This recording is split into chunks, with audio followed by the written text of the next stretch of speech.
What's up, what's up, what's up? RCR Presents MSD Sports. My name is Sam, also known as YBK. And we got Mikey over here. And we got David Camden over here. And let's go, Mikey, introduce yourself. Mikey, introduce yourself. What's good, y'all? It's your boy, Michael John. I just want to say Happy New Year to all my peoples. It's 2026. And we ready for some fun sports talk today with the MSD crew. Yes, you know what it is. Yes, sir. You already know. Camden, what's up? What's going on? Happy New Year. Happy holidays. It is great to be back in the building. It is your boy, Camden Lee, a.k.a. Mr. Club Paradise. You know what I'm saying. And I'm with the greatest trio assembled, MSD Sports. Yes, it is 2026. Woo! YBK. Yes, sir. We got a lot. It's been a minute. Mm-hmm. You know what I mean? A lot of things have transpired. A lot of things have happened. Yes. We got NFL playoffs coming up. We got stuff with the NBA. A lot. Talk to us. What's going on the agenda, baby? Yes, Come sir. on, Let's go. Episode 43. Happy New Year. New month. Let's get it. Hope all y'all New Year's resolutions come to life this year. Let's get it. MSD Sports Agenda time. We're going right to business, everybody. Let's go. MLB. We're going to talk about them off-season signings over here. And we got WBC coming up in 2 months. So let's go. NBA overview of the standings. You know, we get around 2 months past an NBA. So, you know, we got it. But everybody, the spicy NFL, the regular season has come to an end. And the playoffs have come. So let's talk about it. We're going to first start off with the MLB. You already know. Let's get it, guys. Yep. Any free agents that you really liked or some? That for this offseason so far? Man, I mean, I feel as though I think one of these teams that was recently in the playoffs, who did a little damage in the playoffs, was about to go against the juggernaut, decided they were going to do a little something. I heard the Blue Jays is teaming up. I think I like all of their acquisitions. However, I think my favorite, is the starting pitcher. I think it's Dylan Cease. Yes. I think that 7-year deal, I think it sets up exactly what the Blue Jays needed. At the end of the day, pitching was one of the most important things in the postseason, and I think only adding a little bit to that puts them maybe slightly still behind the Los Angeles Dodgers, but that's okay. That's okay. What about you, Michael John? What are you thinking, Playboy?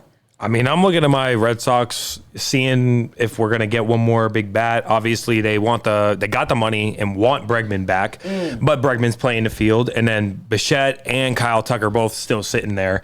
I don't think we're making a big splash on pitching anymore, but there is still some big names. YBK, what's been going on? And I need the scoop. I mean, y'all heard about that Munetake Murakami, third base. He just got a deal with the Chicago White Sox, everybody. Really? Very, it's not as crazy as Yamamoto, you know what I mean? He signed the 2-year, $34 million contract. Pitcher? No, he's a third baseman. Okay. From Japan. You know what I'm saying? Not bad at all. Not bad. Very low pressure and very low market team, Chicago White Sox. Correct. You know what I'm saying? So I feel like if he balls out these 2 years, that free agency coming up for him is going to be big. What was he looking like before he got this contract? Could the guy hit? Was this guy, you know what I mean, an on-base type of guy? Was he a power type of guy? What was we did kind of see him in the other WBC in 2023. Okay. But this man coming off Japan last year, he only played above 100 games. Okay. So he went,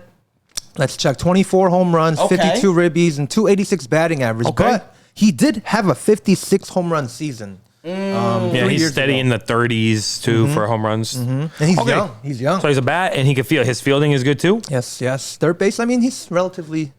I don't know if he won any awards in Japan, but I know that he's pretty good in his batting. Okay, let's get it. I feel like it's not bad for a man to just go to Chicago you're not expecting much in Chicago. No, so I feel like it's not bad at all. Very low pressure. It's cold as joint, though. No, you know what I'm saying? I know it's But windy. speaking of the Blue Jays. Talk to me. Oh, my gosh. They just came from a World Series stint, signed Dylan Cease. Come on with it, 7 years. Signed Kazuma Akamoto on a 4-year deal. This man's a third baseman from Japan. They solidified another starting pitcher from Korea coming off an MVP season in the KBO, Cody Ponce. Yep. They got Tyler Rogers and Chase Lee to bolster their bullpen. So I feel like the Toronto Blue Jays here is kind of saying goodbye to Bo Bichette here, unfortunately, with the signing of Akamoto.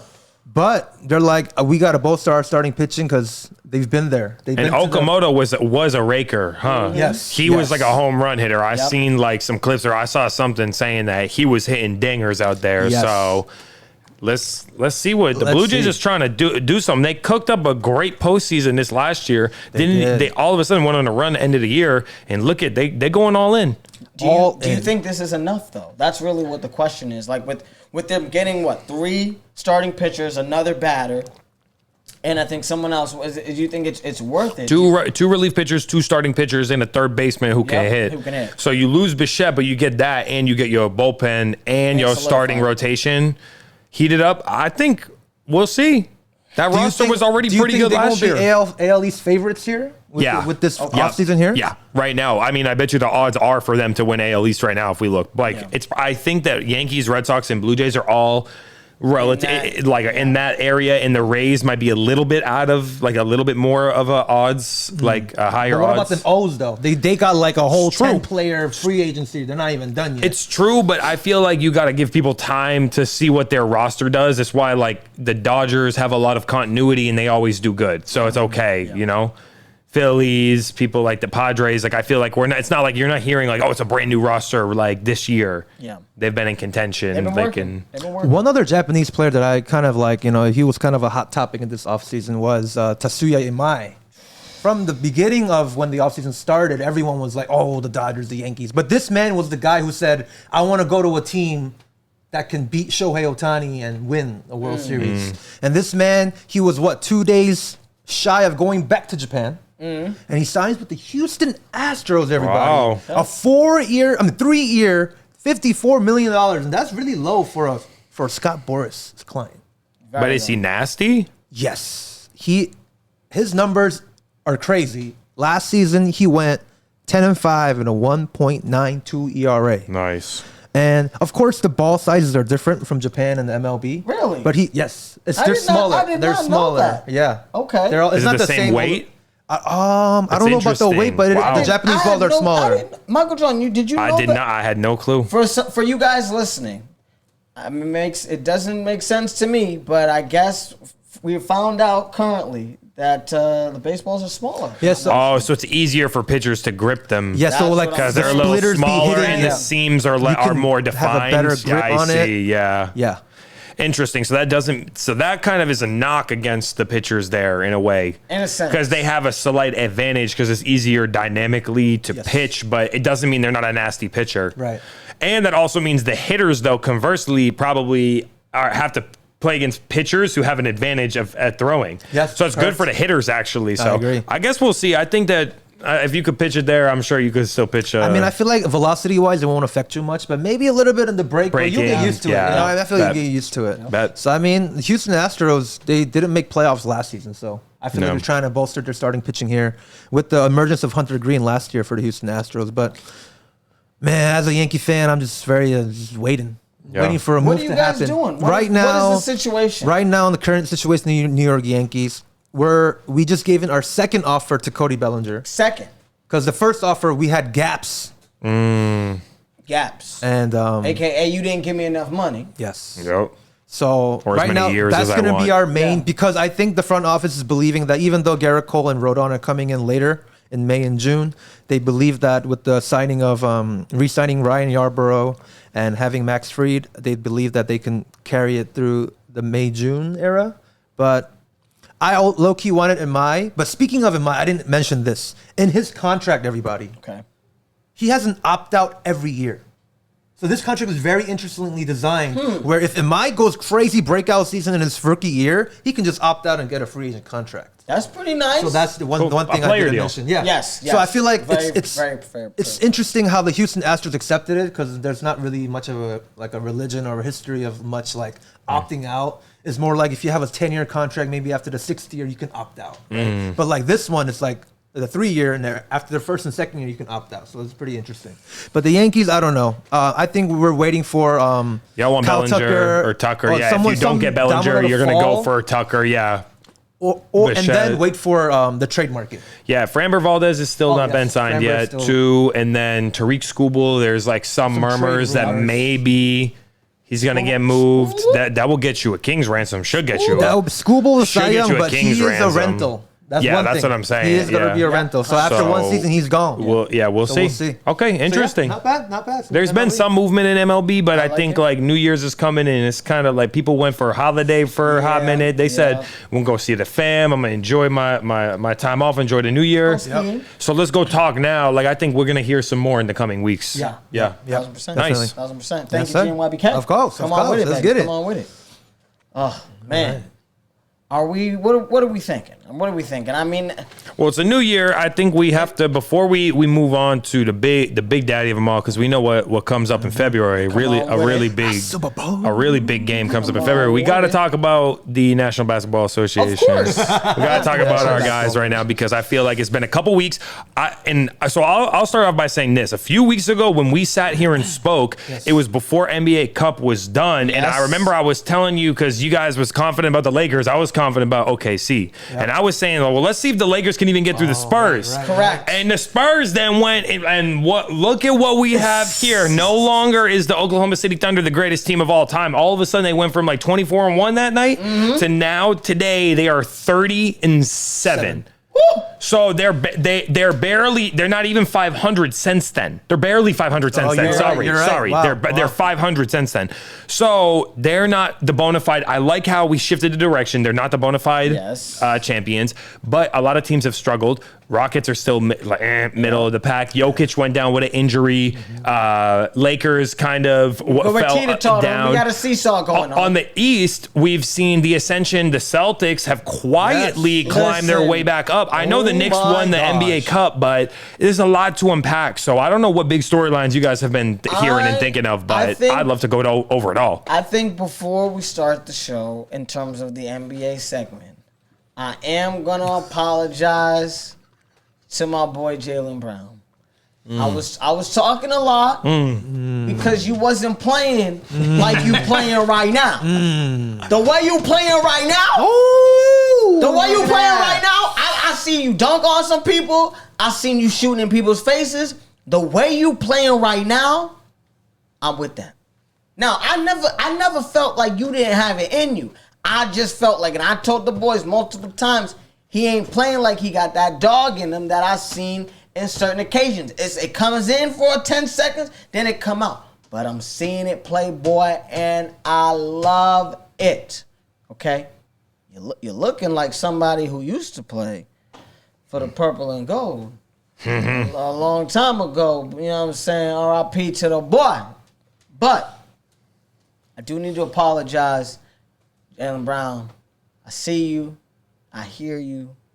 New year 2026. I'm behind you. I got you. I love that. I had to apologize on Let's give Jaylen Brown a shout out. In the month of December, this man went 31 points per game, 6.5 rebound, 5.4 assists, 1.2 steals. Everybody, Come on. Yeah. And what was the turnovers looking like? What was his turnover? he averaged in that month 3.7. Come on with it, Playboy. It's the same. Yeah, it's fine. This is No, good. he was averaging about 4.5 last time. Closer to 5. 4.9 on some other jumps. I mean, one less is good too. But this is what I think. If Anthony Edwards put up the stat line that Jaylen Brown put up this year, oh my God, Anthony Edwards is so good. He's the next big thing. He's there. Jaylen Brown is doing it. We are theorizing that, like, if Anthony Edwards, you look at their blind stats next to each other right now, Jaylen Brown is better. Yes, for sure. Right now. Maybe in 3-point efficiency, because his 3-point percentage this year is a little bit down, like closer to 30-ish. Right. But it's okay. We love to say how good Anthony Edwards is, and he's the future and the next guy. Jaylen Brown, I know we love statistics, is statistically outperforming him. But not only that, he's taking on the hardest defensive assignment. Except unless you a center. Right, like, exactly. you know what I'm saying? He can't. He's not going to guard the 5, but he's taking on the difficult defensive assignments. And not only that, for a whole, I like the way the Celtics have been playing. Yes. You know, we've had a great run. I think we've won 8 out of 9 right now. 7 out of 8 or 8 out of 9. And we've creeped our way up in the division, and all of a sudden, the Celtics are looking up at the Pistons only. They're number two. And I'm not saying that we're going to finish number 2, but I just think that if the Celtics can finish in the 3 to 5 range, or 3 to 6 range, let's see if Jason Tatum is recuperating and rehabilitating fast. We've seen him dunking already, moving on court. Who knows? We've seen people come back from Achilles injuries in what, like a year sometimes. Bro, So imagine Jason Tatum is just a spot up 3-point shooter for the rest of the finals. I'm like, listen, bro, you're not dunking, you're not gonna do nothing crazy. You just spot up, bang. Do you think like a piece is missing right now before the trade deadline's over, or do you think this team can kind of? I don't think we should mortgage anything for the future, since we basically gave ourselves a reset this year. We got under the second apron, and we moved on from Porzingis, and we moved on from Drew Holiday, but we gotta save that money because we pay a lot of money to Tatum, we pay a lot of money to Brown, and now we got D White too. Like, I want to keep that core together, so I wouldn't really like sacrifice something for like a huge piece. If you're telling me it's, you know, like how the Lakers tried to get Mark Williams before that hip looked bad or the back looked bad last year, like that level player, I'm fine with that. Okay. But I actually like the way the team has come together because there's no outstanding players besides D White and JB. I know Peyton Pritchard's like sixth man of the year, but a sixth man of the year is a sixth man of the year. He's elevated his game to a starting position. But think about the way some of our roster is built. We replaced Luke Cornett, who's a great backup center for Wembanyama on a second place team in the West, with Luka Garza, who was like the third string on Minnesota or whatever. He's playing good minutes, bro. Neemias Queta. Come on, y'all. Come on. Listen, that's our roster. They get some food in the South End. They feel like it's back home. What you mean? I'm just saying, though. You're right. Take care of our international players. You're right. Hugo Gonzalez is looking good. 19-year-old looking good, playing well. I like the way that we've worked with what we have, because it feels like now the sum is greater than the whole of its parts. And I like a lot the way the Celtics have trended this year. So makes me happy. I just don't want to be out of contention. That's it. I mean, that's it. We knew it was a reset year. We knew. But I think the fact that you guys are even showing this resurgence right now, even if it doesn't end like this, still you guys make it where you're not in the play-in, or even if you guys are in the play-in but you guys do some damage, I'm looking at least this bubble of time and seeing what the Celtics can do without Jason Tatum. You still got some picks in the cupboard that, you know what I mean? You draft somebody, you get a pick or two, you give something off. Y'all got a team. Yeah. And I think the rest of the team looks at Brown now and says, bona fide leader? I would say he's the fear monger in the group. He's the one that puts the fear of God in the other team. I got you. He's the one that's like, if it's like, as much as people loved Michael Jordan and Scottie Pippen, Muggs was scared of Dennis Rodman. Muggs was scared. And I'm not saying that he's Dennis Rodman in terms of that, but I think the type of like just energy that he's bringing to the team through play, and he's dropping those numbers, those bad numbers, the turnover numbers, pimping, I'm with you. I feel like this is a great time for Jaylen Brown, because this is the time where you can kind of get the spotlight, you know, instead of being the Robin when JT was there. This is a great time, and I feel like for the future, it's going to be even more scarier, because when JT does come back, he's going to have that, you know what I'm saying? I feel like people, though, forget who won the Finals MVP when we won. I think they forget who won the Conference Finals MVP when we won. I'm just saying, I love JT. Don't get me wrong. Right. He was the best player on our team throughout the year as a whole. But who was the best player when we won the chip? It's the Finals MVP, y'all. So that's what I'm going to say. That's how it be.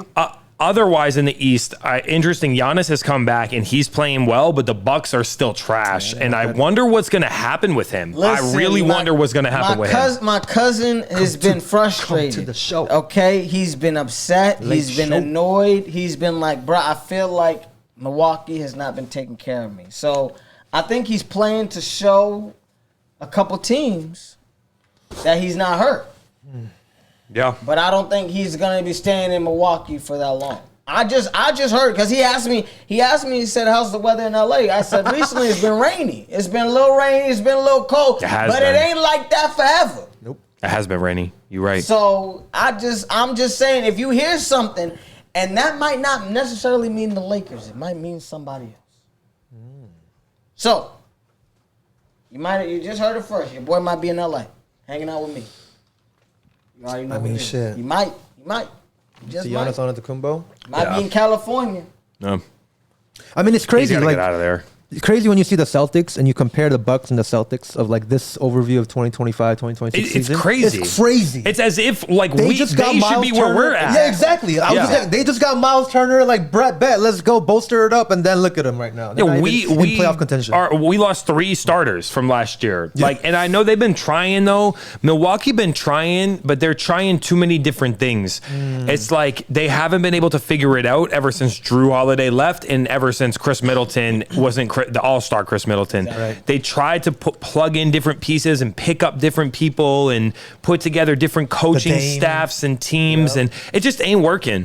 So they're toiling right down there. mean, They make the play. They might make the play in, but they ain't gonna do nothing. I think Drew Holiday is the super glue. At the end of the day, Drew Holiday was the super glue that really set them to where they need to be. And I'm grateful that y'all was able to get him because it was wonderful to see what the Celtics were able to do. Great 2 years with him. However, I think they should never let that brother go. Yeah. They should have kept him. Tough Should have one. paid him. At least he would have been a staple in the team. And he'd kept Giannis. Him and Giannis would, Him and my cousin would at least been cool. I know he loved him, but you know what? That's what happens when you don't pay people. I agree. Yeah. I think the Knicks are still going to be the favorite to come out the East just because they have an all-star like starting roster and I agree. I can see that. and they have the most continuity of the teams here. Yeah. But Detroit did obviously the acquisitions they made in the offseason to kind of fill in the pieces that they lost.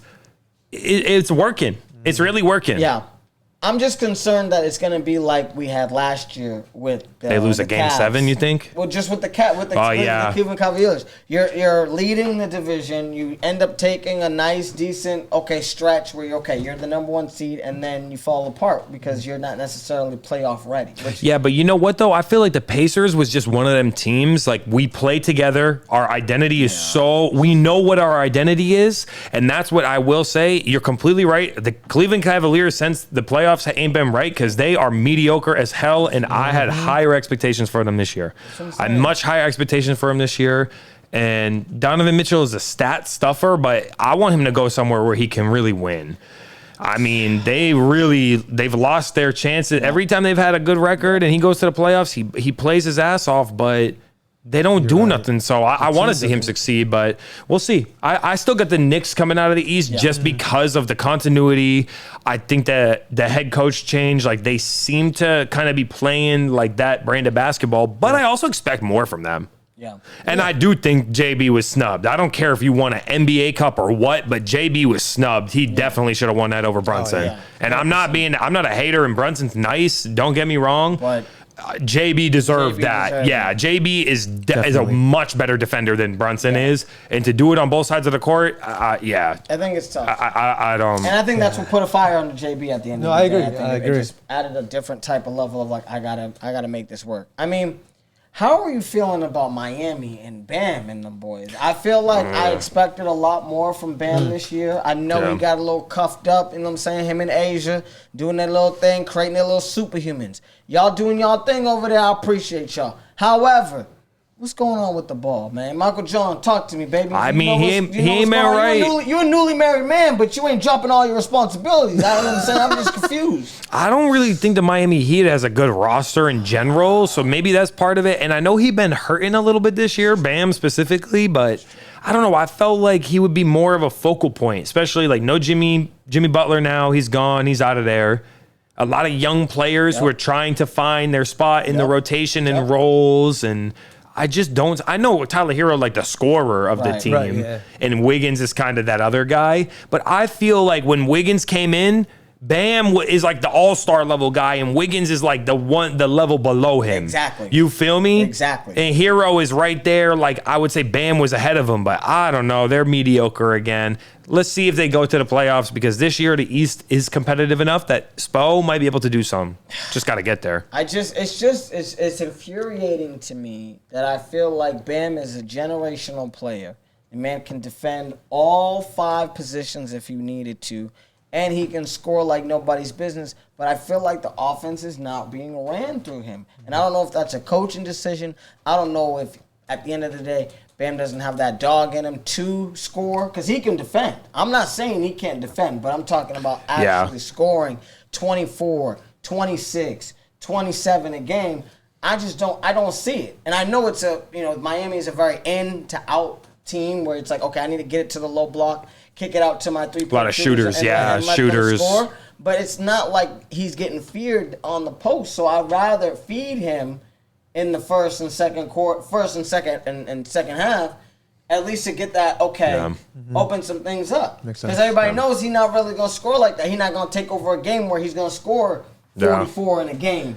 Yeah. You know what I mean? On 21 shots. That's just not what he's going to do. Yeah, I don't got a lot of high hopes for Miami, though. I mean, I'm not really looking at them as like a real threat. So it's interesting. The East has a lot of open competition. It's yeah, exactly. Very mid. Exactly. But honestly, so is the West kind of though, because a lot of the teams that were like taking like a lead, I feel like are now like falling back, and it's like 4 good teams at the top. You feel me? That's what I look at it as. Listen, it's not like a very at least it's the same thing in the East. I feel like it's a lot of good teams. Like the top 3-4 teams is nasty, and then you got mid teams who are those lower seeds in the play-in teams. The Thunder had a chance to be one of the best teams in history, but because SGA was being lazy during the first, 5th of the season, not playing the fourth quarter in about 10 to 15 games, you deserve what you got. I think. The Spurs are their kryptonite a little bit, huh? Yeah, they beat them 3 times in a row. I'm lengthy boys. I'm Twin Towers over there. They big. Yeah, I think they're on a bit of a skid right now, but I almost feel like if I was there, a Thunder fan, you'd rather have it happen now. True. Because they lost those close games to the Spurs. They lost a close game to, the Suns? Yep. Then they got blown out at home by the Hornets. That's crazy. Yeah, exactly. What? But exactly. That's So I think they're just on a crazy. really, really bad skid. Sometimes you got to lose and then you reset. You feel me? You lose and then you reset.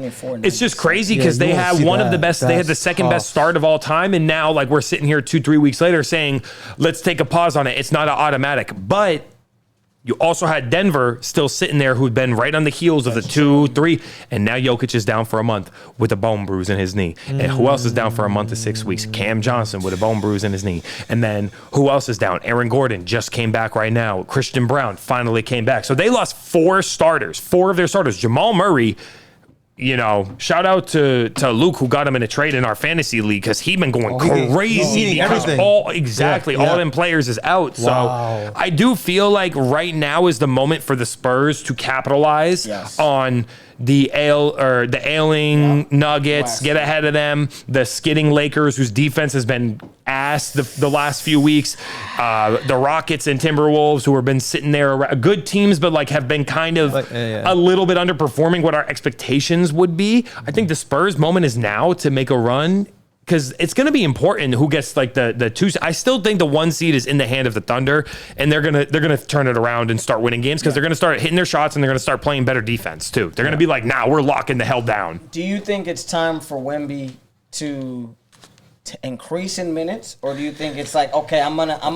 He was just hurt though, right? I'm gonna take a step He's in the back. bench right now, because little by little. Because he was hurt, I'm wondering. I'm like, okay, do we keep him where he's at, slowly coming off the bench, building his I'd rather do confidence, that. because it's not where we're losing games. Yeah, without what I mean. It is true. They're not really losing the games. They're getting good production from them young guys.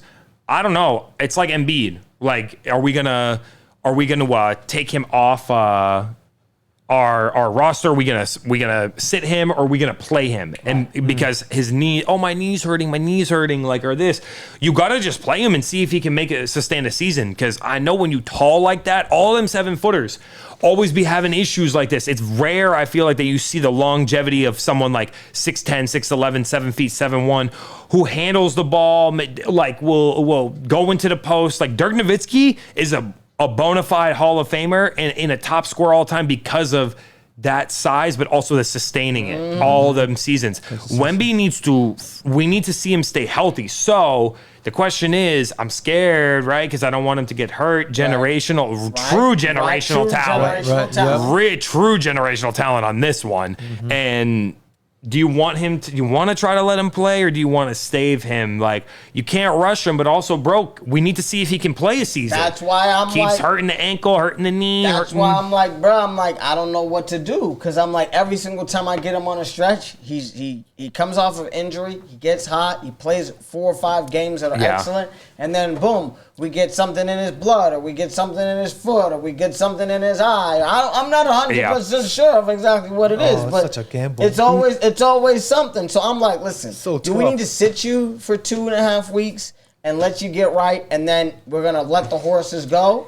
Maybe it's about that time. So this is what I'll say now too. I think it's a perfect segue to about how many games you play, and this is very important because you know how recently they changed the rule for qualifications for awards in NBA. You have to play 65 games or you can't win an award. Correct. That's what I heard. Can't be DPOY, can't be MVP. You can't win an award if you didn't play 65 games. Okay. So now, because Jokic is going to miss, if he misses the 4 to 6 weeks he's projected to miss, he won't make 65 games, and he won't be able to because he was the favorite. So now if we look at the odds, SGA has catapulted to minus 400. Because it's like what happened last year. Remember, JJJ got hurt, and all of a sudden he was no longer the easy lock. And all of a sudden, Evan Mobley, who was like plus whatever, went to the favorite.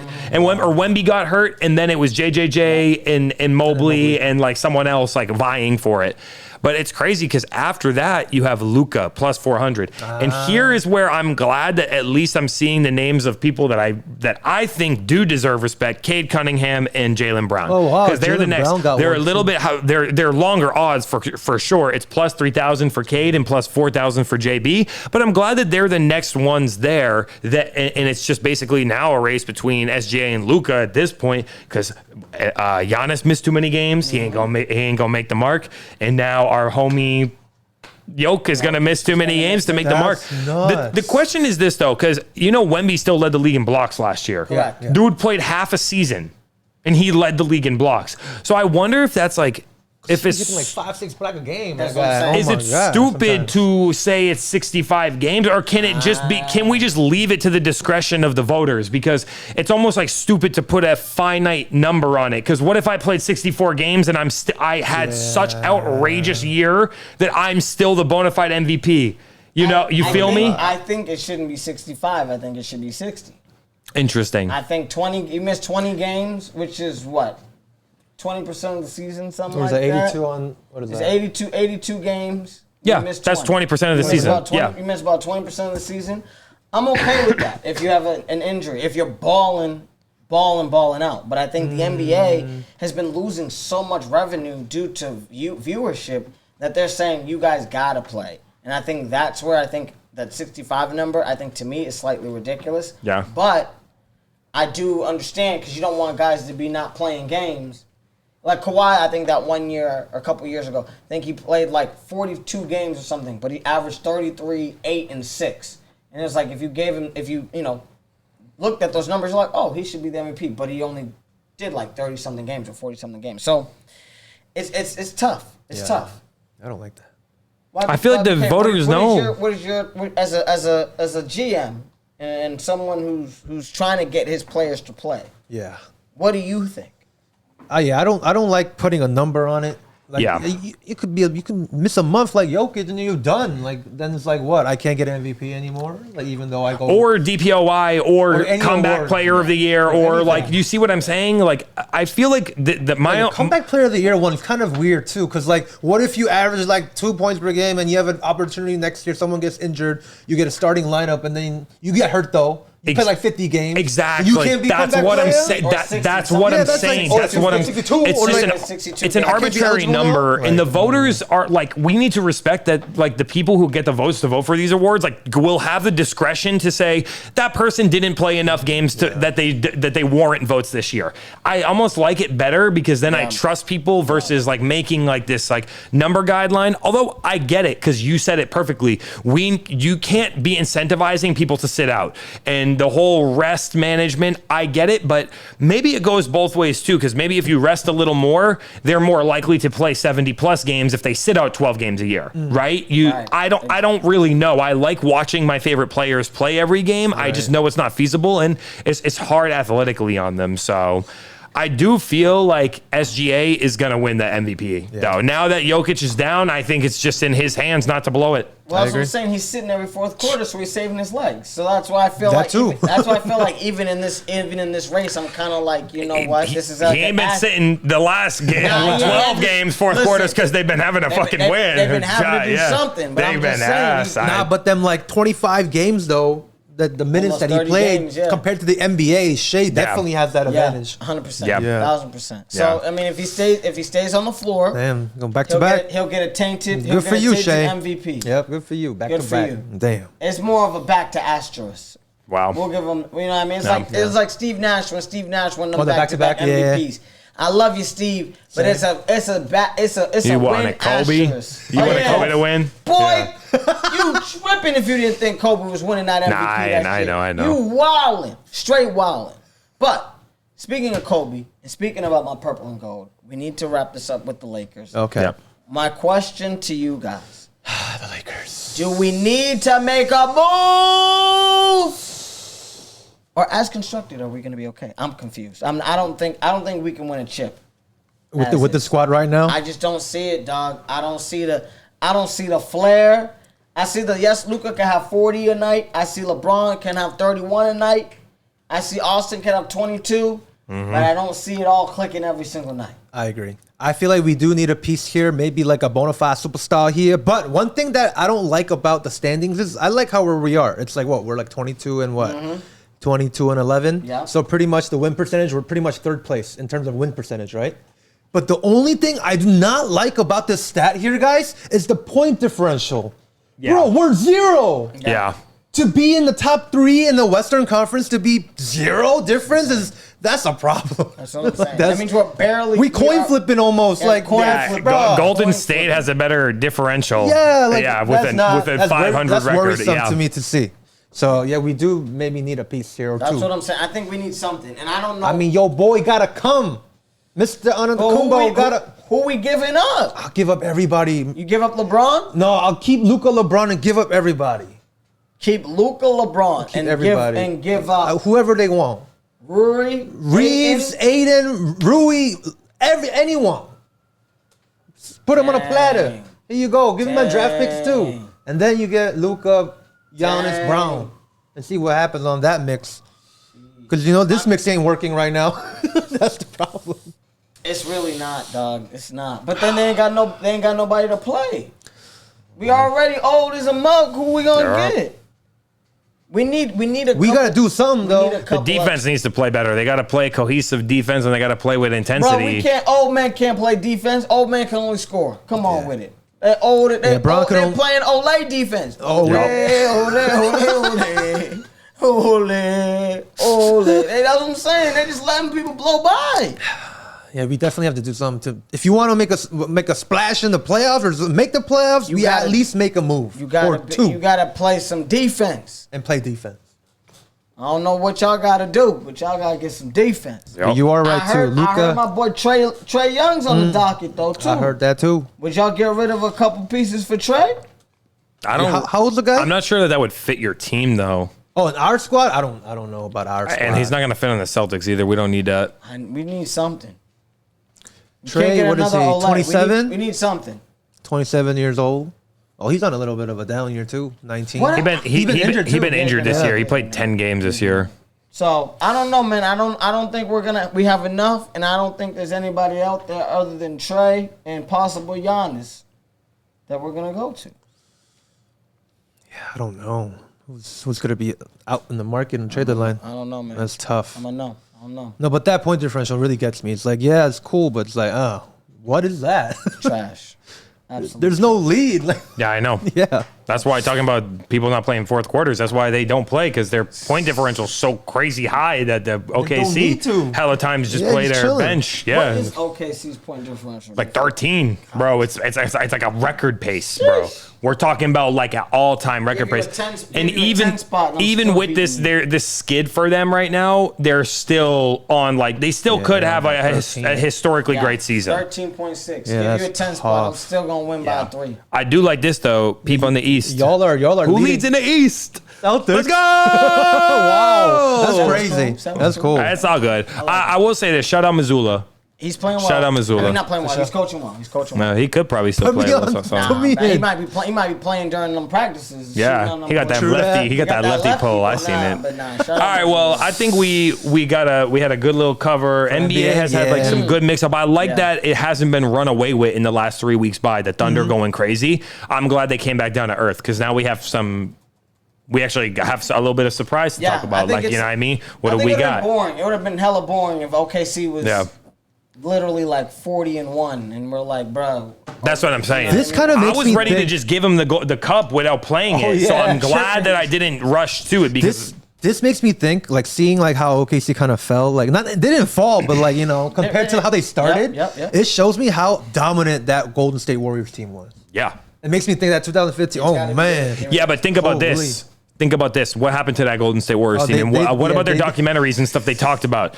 We talked about it. Do we want to go for this record? Do we really want to? We're going to have a long year. We're going to be beat up. We're going to be hurt going into there. Plus, we're coming off of a playoff run I did not where watch we it. Wow. already I did not watch played. that documentary. They've talked about, I've seen them behind the scenes where they were like, actively talked about it. Do we want to go for this record? And they did. Wow. But they didn't have the gas through the end of the year. Which is what you need. The Thunder are younger, and it looks like they're trying to be a little bit smarter too. So I actually, let's see it's what fine. happens. It's fine by me. And even with all that chatter, they're 30-7. Come on.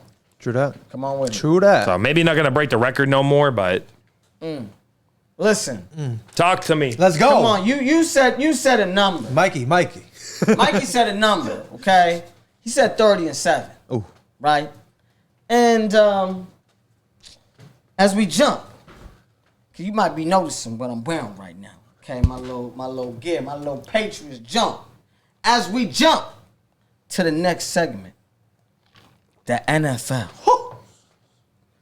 We have come to the end of the, I would say the appetizer. You know what I mean? Maybe the first or second course of the meal.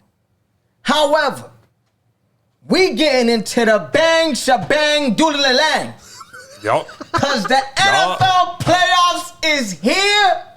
And boy, when I tell you it's gonna be a doozy, it's gonna be amazing. When I reference that 30-7, like he just think, I'm thinking 30-8, Drake May. My Patriots, okay, as you can see, I'm wearing the poncho. My Patriots is back in the playoffs. We gotta show the poncho. Come We gotta show on, the poncho. come on, you see the Yeah, poncho? we gotta show the you poncho. see what I'm working with? Come on, you got the Patriots jaw. Come on with it. You see the insignia. Come on, get this money. Run it. The NFL is back, and the NFL playoffs is about to be in swing. Fellas, how we feeling? Oh, I'm ready. I mean, y'all I love it. Y'all are I pumped right love now, it. huh? I mean, the NFL has been a very great last few weeks. Come on. I feel like the teams that ended up in them playoff chases, like chases for the playoffs, there was like very interesting endings to the ones that were left. Because we talking about week 16, we already knew who division winners were, and it was a little boring like week 16 and 17. Yep. But I'm glad we got a few games in week 18 that really mattered. Yes. So Yes. I don't know. I would love to. I mean, you already said enough about my Pats. I'm so proud and happy for how we ended it out. We got our business done, and obviously, what a resurgence in 1 year it's been. Well, so listen, I mean, fell short of the 1 seed though. Fell short of the 1 seed though. Can't have everything. That belongs to the Denver Broncos, bro. Can't have everything. That Can't belongs have to the Denver everything. Broncos. They be resting. I mean, guys, Maybe I rest. think, I've been talking all year about these Patriots. I've been saying, guys, I love Playoffs. Drake May. I'm Yep. talking about them going to the playoffs and seeing them actually be in it. YBK knows about playoffs. He knows. He's been smelling it. He's Intense, been chilling baby. in the road. Life is good for him. Okay, we've had a drought, a drizzy drought. So it's glad to be back. I'm glad to be back. I mean, what are your feelings about these expectations? Did you feel like these these Patriots were going to get the number 2 seed? Did you feel like they were going to be more? They weren't favored even to win the Bills were favored to win the division for sure. And Miami was favored over the Pats. Correct. To open this year to win the division. We were like the long shot, similar to like Seahawks. Seahawks are sitting there in the first seed, 14-3 as well. It was the Niners and Rams favored, and looky here, look who came along. Listen, we have high expectations for sure. Like Patriots will have huge high expectations going in, especially because all of the onus this year, the burden of it all is, you played a bad schedule, you played a weak schedule. Sure. Okay, well, you know what? You play who you play. We whooped that ass on all them whack teams, and the teams that were decent, we won. Even if it was a closer game, we won. Or we lost 3 games. We lost week 1 to the Raiders, who, of course, it was like an extension of the preseason, as they say. Week 1, you haven't figured it out yet. And that's exactly what that was. And then we lost to the Bills and Steelers, both playoff teams. So I'm not really that upset about like our losses this year. I will say one thing I'm worried about for the Patriots going into the postseason is if the run game will stay healthy, offensive line stays healthy. Mac Hollins is down, and he was our 3rd receiver this year in an already weak wide receiver room. So those are the areas of concern for me.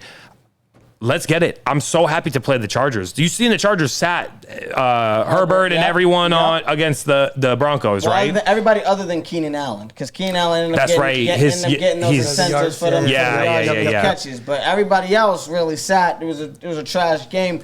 But I mean, I think the Chargers away in Foxborough, I think it's going to be a doozy. I hope we make them regret that. It's going to be cold. I'm pissed. No, I'm pissed. I was pissed. Like, they don't care. They're like, no, we don't care if we the 5 seed, the 6 seed, or 7 seed. Well, you about to care when you're the 7 seed coming into New England to play on the road. I hope we whoop that. I hope we try to pile it on them. I hope we play our best game, because that pissed me off. Like, okay, you're just going to say we don't care. We're not going to play. Like, I know. We already made a type. That's what I'm saying. Like, you're not even going to try to vie for the 6 and 5 seed. You know what I mean? You're just going to be content with it. They said they wanted to play us. That's really what it boils down to. They said, no matter what happens, we don't care about going into New England and giving y'all an L. That's crazy.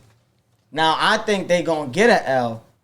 That's just me, because I'm hopefully going to be seeing them next year at SoFi. So it'll be a nice little revenge game where the Pats will say, hey, we're going to spank that behind, and the Chargers are maybe a little bit better than they were this year. Yeah. But I'm really, really trying to see if Drake May is going to have a clean game. He's had some situations where he's thrown some picks. He's had some situations where he's had some fumbles. Now, I do think the refs and the flags in terms of the other teams have helped them out a little bit from time to time. I gotta admit, I've seen these last couple games. I've been watching a little bit of highlights. I feel like in the playoffs, you can't rely on home field advantage. In the playoffs, you gotta be able to, like you said, the Mac Hollinses, the Stephon Diggs, you gotta be able to depend on the guys that actually have contributed throughout the year. And on the biggest stages, you gotta be able to trust your mans. I don't know if Stephon and Booty are gonna be good enough. Pop Douglas is a little hurt. I'm like, the run game got to be nasty. The run game has been pretty good. Stephon, I'm thinking. Ramondre is back on. He was back on his thing last week. He had 2 touchdowns last week, over 100 yards. 2 rushing touchdowns and one receiving touchdown. And he had 134 yards on 7 carries. Like, he was really tearing Miami. I say overall, though, like, Patriots had a great turnaround, and you're right. Like, that's what we'll get back to that, because I don't want to harp on this for too long, because we have a lot of games to talk. But we'll talk about this, because we're gonna have to talk about some awards at some point before we wrap this up, and we can come back to talking about that. I think that, is there one big surprise playoff team? Because I think I remember a long time ago when them fools was 5-5 or something, and I was like, I don't know. I think there's one team, and I ain't saying they did it in a pretty way, because they got a little bit lucky here. But the Carolina Panthers, under 500. Yeah, they're lucky. They needed to lock in the first time they played the Bucs, though. Yeah. They beat them a few weeks ago to win the first one, and even though they dropped the second one, they did just enough. And the Falcons somehow going and winning those games. Panthers snuck their way into the playoffs. I think it was probably the dirtiest playoff berth I've ever seen. You could have had a game where if you won that game, you made it to the playoffs the week before. You lose that game. Then you have another game where if you win that game, it's over. You're in. You lose that game. So now you got to wait for another team to beat another sorry team to hope that you get in the playoffs. I felt like Tampa Bay should have been in the playoffs. But I think... Isn't it crazy how the tiebreakers work, though? I feel like no one saw that one coming because early December, it really looked like it had to be either the Panthers or the Bucks. Like, had to be. And then all of a sudden, the Falcons win all these games at the end of the year. No one thought they were going to beat the Rams. No one thought they were going to beat the Rams. And when they beat the Rams, I was like, oh, my God, it really might happen. It might. The calculations must have been so low on that. But, hey, doesn't matter how you got there. You're the 7th seed. Or no, I'm sorry, you're the 4th seed. So you get to play the 5th seed because you won your division, which is crazy. I'm not sure if that's a rule that needs to be revisited. I kind of like just keeping it as the division. If you won your division, you won your division.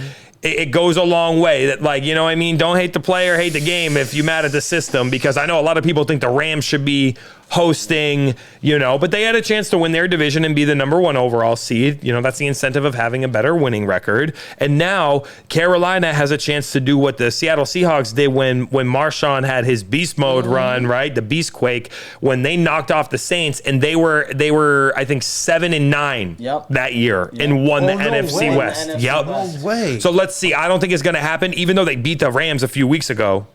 Carolina. They beat the Rams like a month ago or so. I don't think it's going to happen, but I just thought it was funny because I know that was like, we've been talking about that one. I was like, how did Mikey know that these guys are going to... I should have put it in a bet in Bovada because, listen, you was talking about it the whole time. Midway through the season, I said, there's no way on God's green earth Carolina is going to take this.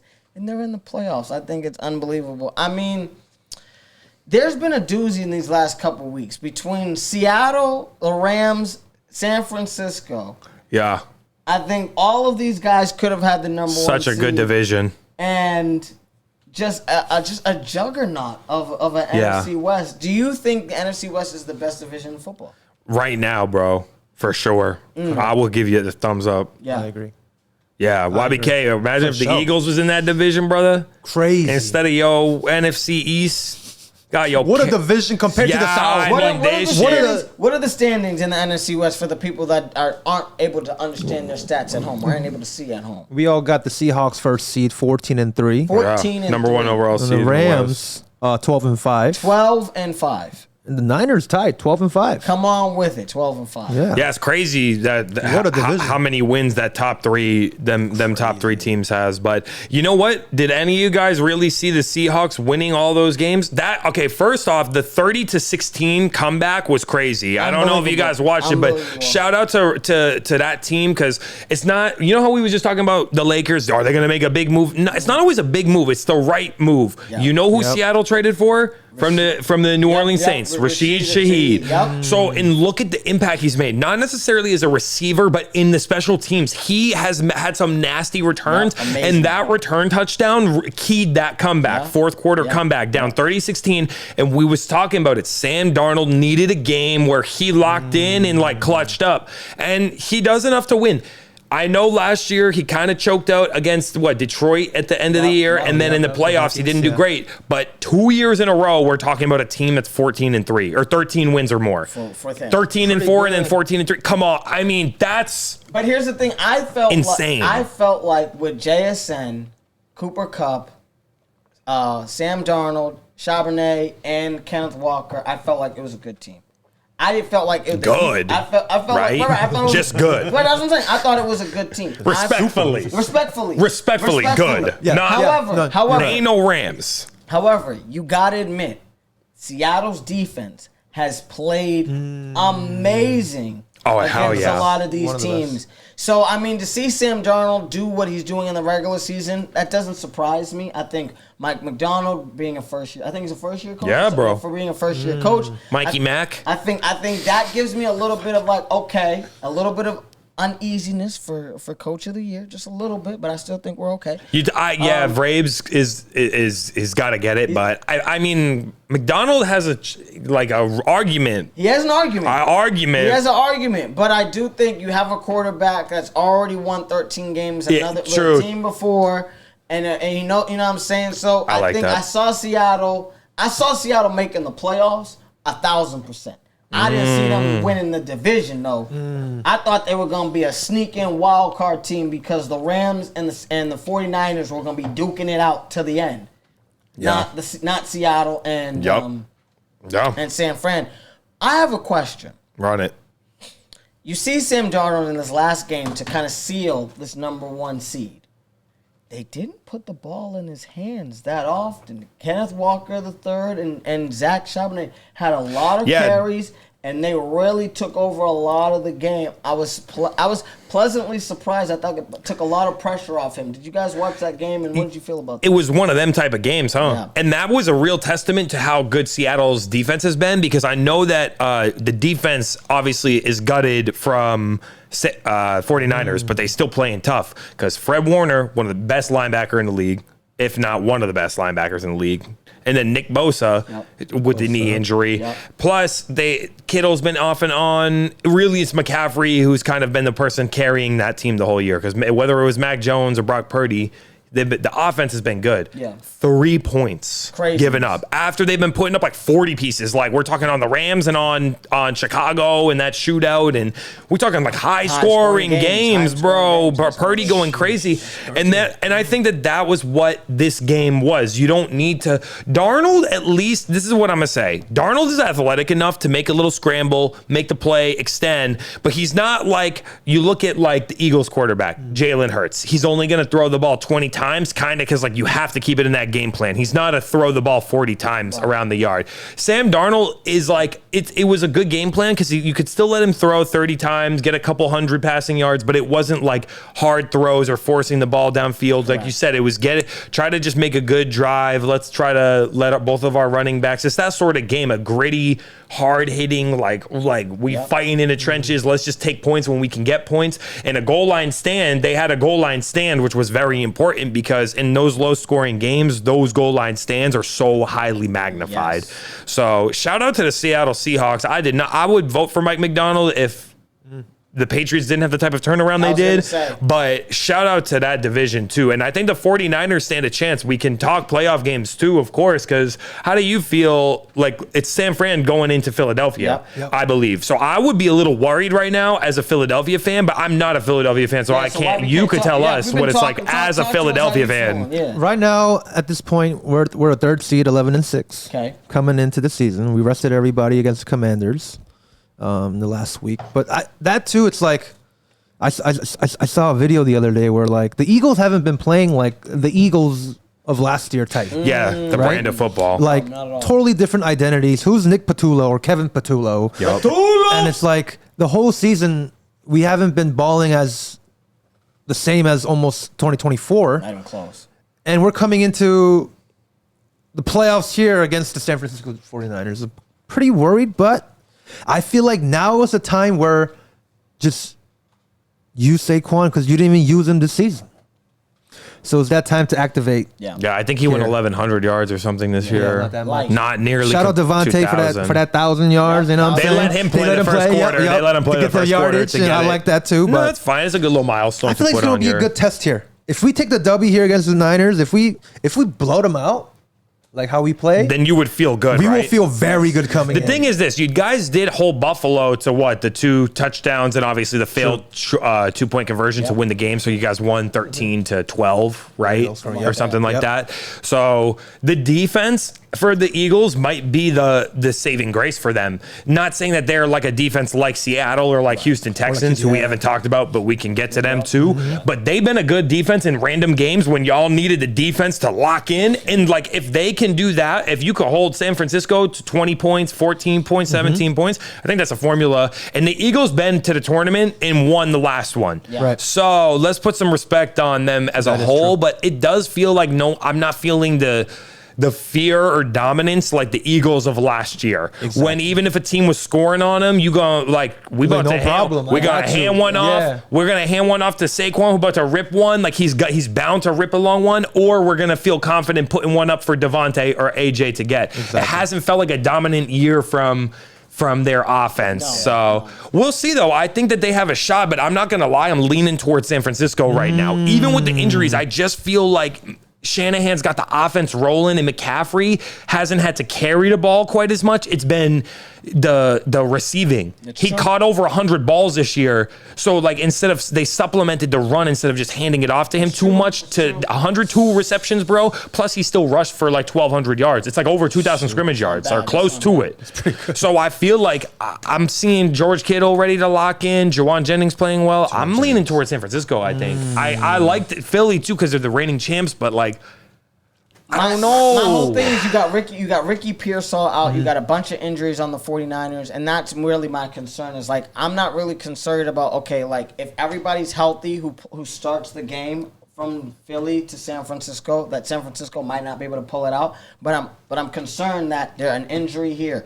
Trent Williams isn't playing as a left tackle. That is a big freaking deal. You know what I mean? At the end of the day, I know he's been sitting trying to get healthy for the playoffs. So, you know, Philly is definitely one of those teams that I think has been lingered or hurt through its play calling.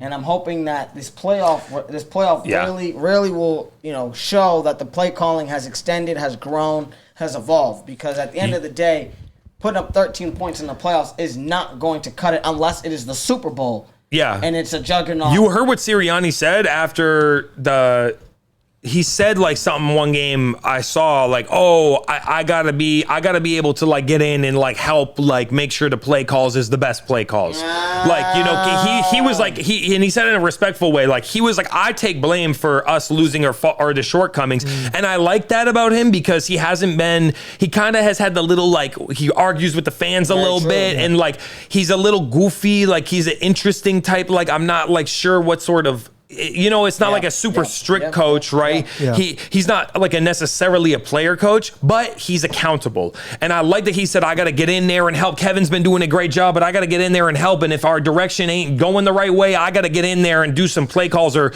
give some better direction on the play calling. So we'll see. They have a game. You know who's been clutch in the playoffs? Respectfully, is Jalen Hurts. I feel like I think he's not had a great year. I don't think it's been a good year for him, but I will say he's locked in the playoffs. He puts up crazy offensive games in the playoffs sometimes. So like what David said, we have to execute here because we're going to get exposed, you know, if we don't do that, you know, especially in the playoffs here. So especially if you guys aren't getting the ball often in this playoff game. If San Francisco goes down the field, takes 8 minutes off the clock in the first quarter, and it's a low-scoring game, it's going to be difficult. Yeah.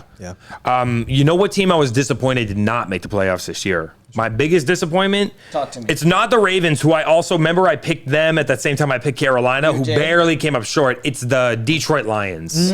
I'm disappointed because I felt like the Detroit Lions, I had high hopes for them. You know, I knew last year that maybe it wasn't the year because they lost Aiden Hutchinson and it's all those pieces on defense.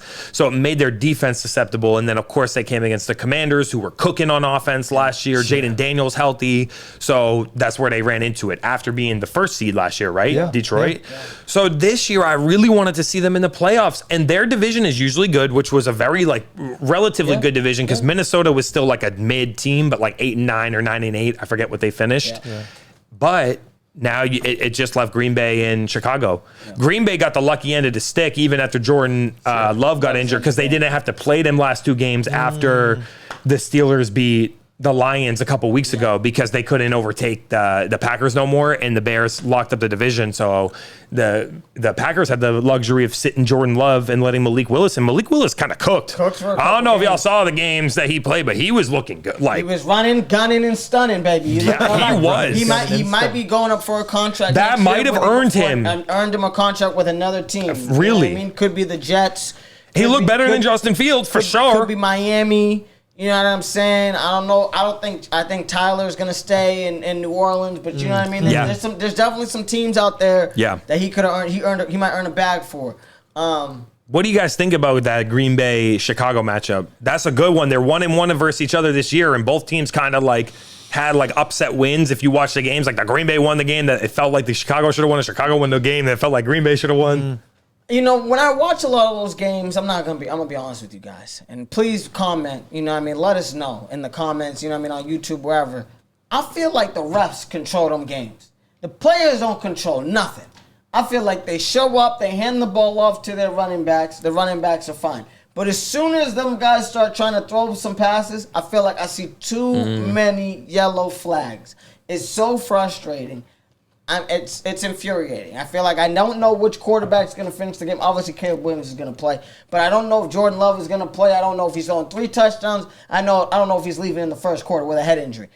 I feel like Green Bay has no continuity because at its helm, it's a seesaw at quarterback. I think their offense is really good. To be honest, I think their record is not as great as they actually were, right? Because they finished 9-6-1. Yeah. What is it? 9-7-1. Yeah. And 1, yeah. Yeah, so 9 wins is not necessarily great, but because they had afforded themselves that lead in the division, they kind of couldn't afford to lose those last 2 games of the year. I do feel like they have a lot of great offensive weapons. Matt LaFleur is a good coach. It's just, who is the number 1 receiver? There's Dobbs and there's Christian Watson. It looked like it was him. Tucker Kraft was nasty, and then he tore his ACL. He was looking like the best receiving tight end in the league, actually, for a few weeks. Tucker Kraft.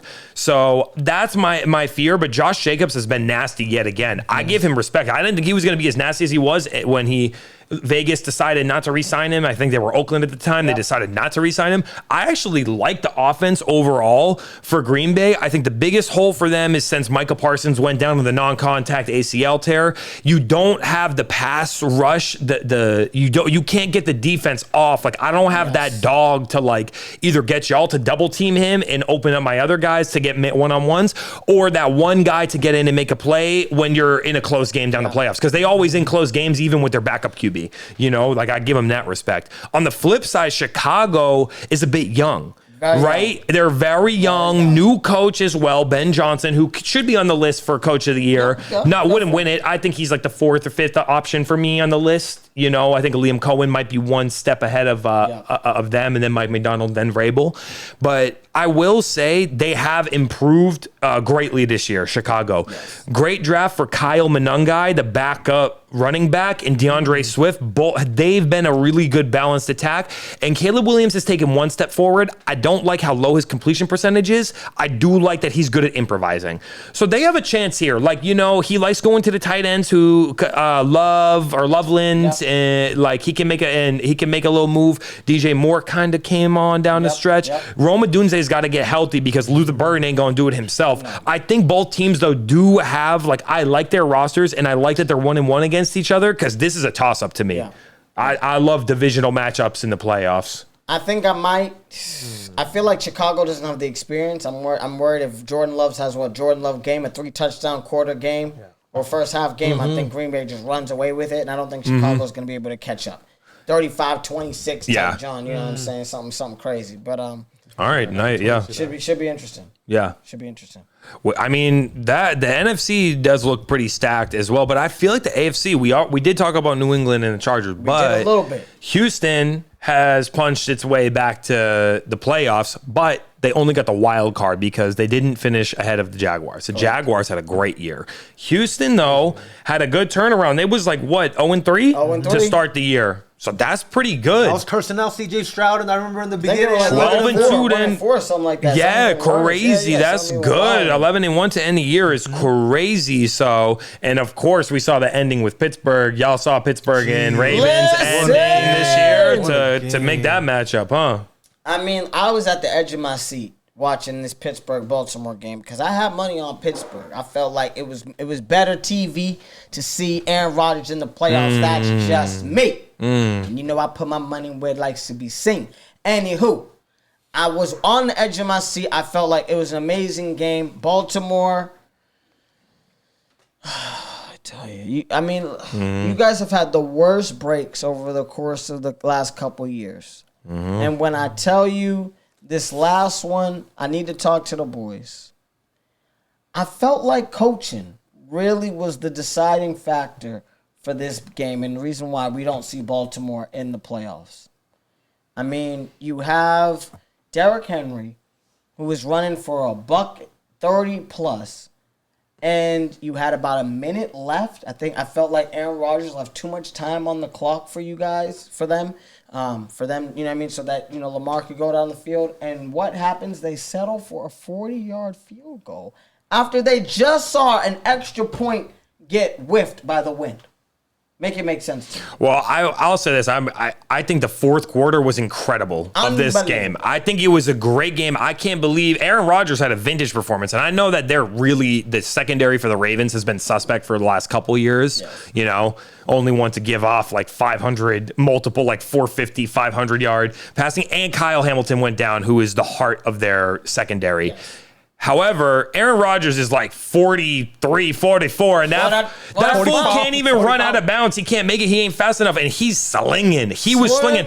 You're telling me Calvin Austin is doing it because you don't have DK Metcalf, because Metcalf wanted to pull that. That fool was Listen. That came in a big difference down these last two games. It made it real interesting. Hot heads don't make it work.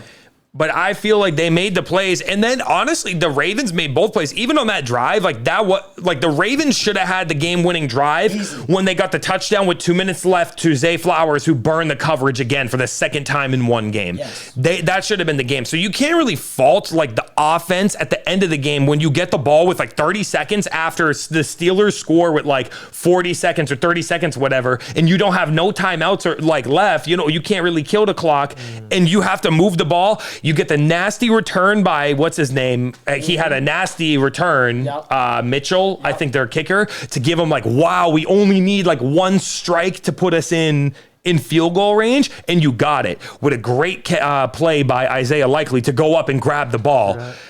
They had a great play. You can't blame the offense. That's what you expect the offense to do. It's like that's what a great offense does, is with limited time and limited timeouts, get you in a position to score. What I feel bad for is the fact that a rookie kicker had to go in and now live with that. Like, yeah, you get paid a lot and you get to, everyone. You a rookie. Yeah, but he still get paid like compared to a regular person. It's like, my girl, people are like, they're like, I don't care. I'm like, no, I would care. It's if it's the game I love, I'm so passionate. I'm versus a division rival. I'm a rookie. I had a great year as a kicker in general. I'm set up here. They set it up on the hash that I want. They put me in the middle of the field, not even like because we could run one play and then kill the clock. I like to be in the middle, and to miss. Everything was set up the right way, and I just didn't make the kick. But you can't blame it on him, because it's not like he's the defense that gave up 2 touchdowns.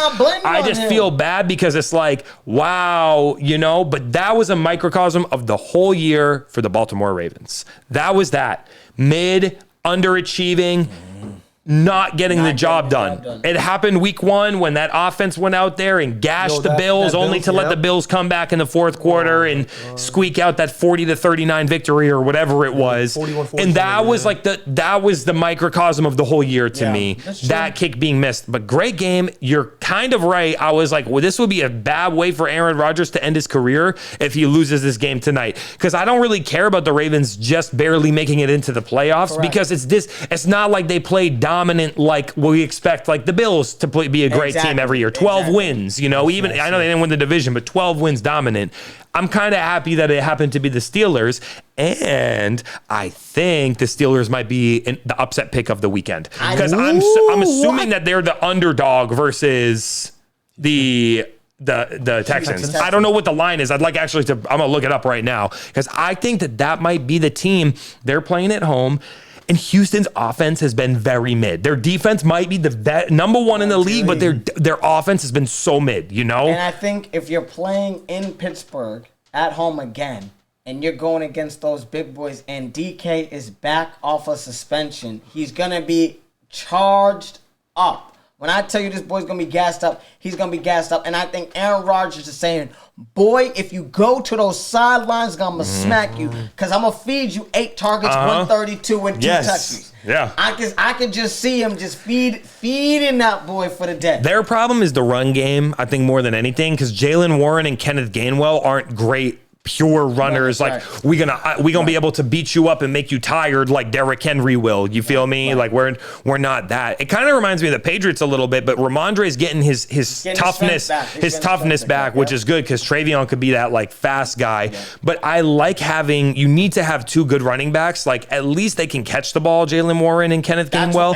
they're really good. I mean, Gainwell led the team in receptions in that game. 8 catches, he's going crazy. I did not expect that. Yeah, so the line closes is right now is sitting at Texans as 3.5 point favorites. I just think we should look at that. I think we should still talk about the last playoff matchup that we didn't talk about yet, and then maybe we have to give our predictions, guys, for round one, because I had a lot of fun last year when we kept our tally for it. So I mean, we got two big dogs in the last game that we didn't talk about. Perhaps will be maybe the best game of the first round of playoffs. I think so. You guys think? I think so. I mean, you got the Prince, the Playboy, and you got Superman. I think those two storylines are going to be amazing. The Jacksonville Jaguars host a playoff game against the Buffalo Bills, where Buffalo is coming down to Florida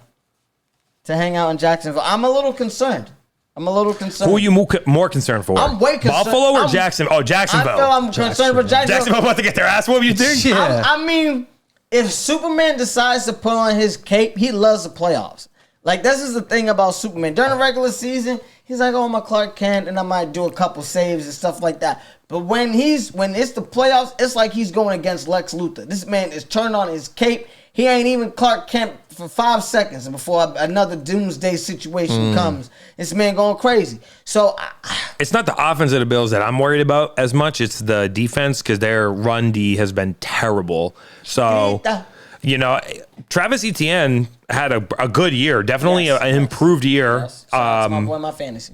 Great. Obviously, a little bit of a better receiver than a pure rusher, although he did have 1,100 or 1,200 yards this year. It was his best year so far, I think. So I think that it's going to be an interesting matchup because Jacksonville been on a tear. They know how to put up points, and the Prince is Liam running. Cohen, man, huh? Duval. I did not expect this fool to do this because Trevor Lawrence has been looking like the last month. If he played like that all year, that's MVP. He's MVP. I mean, he had spurts under Doug Peterson, but he just couldn't put it all together on a consistent basis. Because his bad plays, he would look so bad. Like Josh Allen's first couple years, he would make stupid mistakes, like trying to force it downfield or doing dumb scrambles. And you're like, what are you smoking crack before you came onto the field? I'm so confused.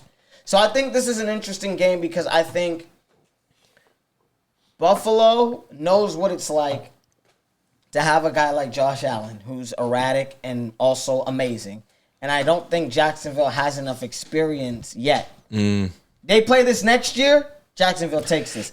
This year, I think Buffalo got it. I think and Josh Allen, this is your year. If you don't do it this year, what do you like, bro? Mahomes not here. Mahomes not here. Chiefs not here. Lamar ain't here. Burrow's not here. It's your year. The only person you got to worry about, Drake May. Exactly. That's it. The only man you got to fear at the end of the day, I think, is in another division, and you see him in the Super Bowl, and that's Matthew Stafford. That's the only person you have to actually fear. Everybody else, fam, you could do this. Even though I'm my boy Bo, you can still do this.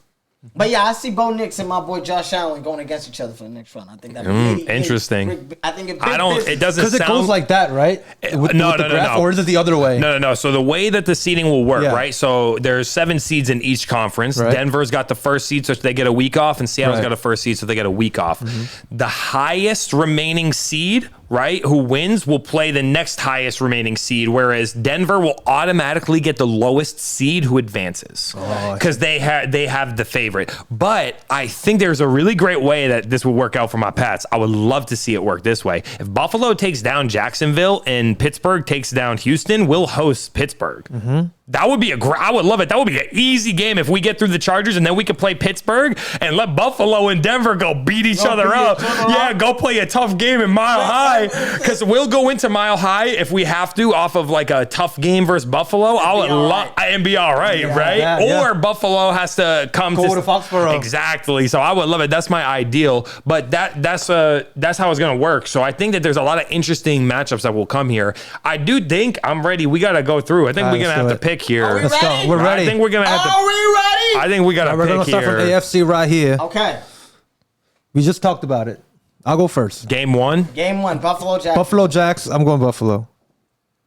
Michael Jones. You're going to go Buffalo here. Yes. I want to look at right now. The odds? I want to look at the point spread. I'm Really, gonna give him a minute. I'm gonna let him give him. How about you, Camden? I'm thinking about it because while he's looking at. I would like to see the point spreads. I know he's gonna look at the point spread. Right. Here's the thing. I really feel as though Jacksonville could win this game.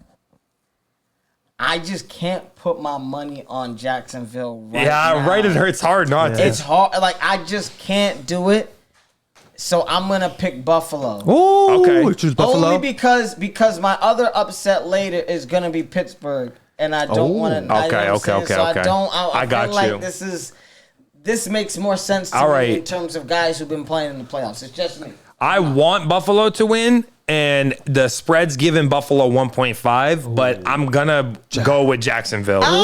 I'm gonna go with Jacksonville because I think their offense is gonna be potent again, and Buffalo's defense has been bad. And I just think if Jacksonville has the same juice that they've been had, then this is gonna be their year to go for at least to win the first round, hosting a home playoff game. I see a high scoring game if Jacksonville does win like a 34-24, 34-27. You're gonna say Superman gets knocked out in the first I'm just gonna go there, yes, because I'm gonna go there right now because there's some games that we can't always align on all of them, and I think this is the first one that I'll go. But I'll be the first to pick the next one because Yes. we'll reverse it since I picked last on this one.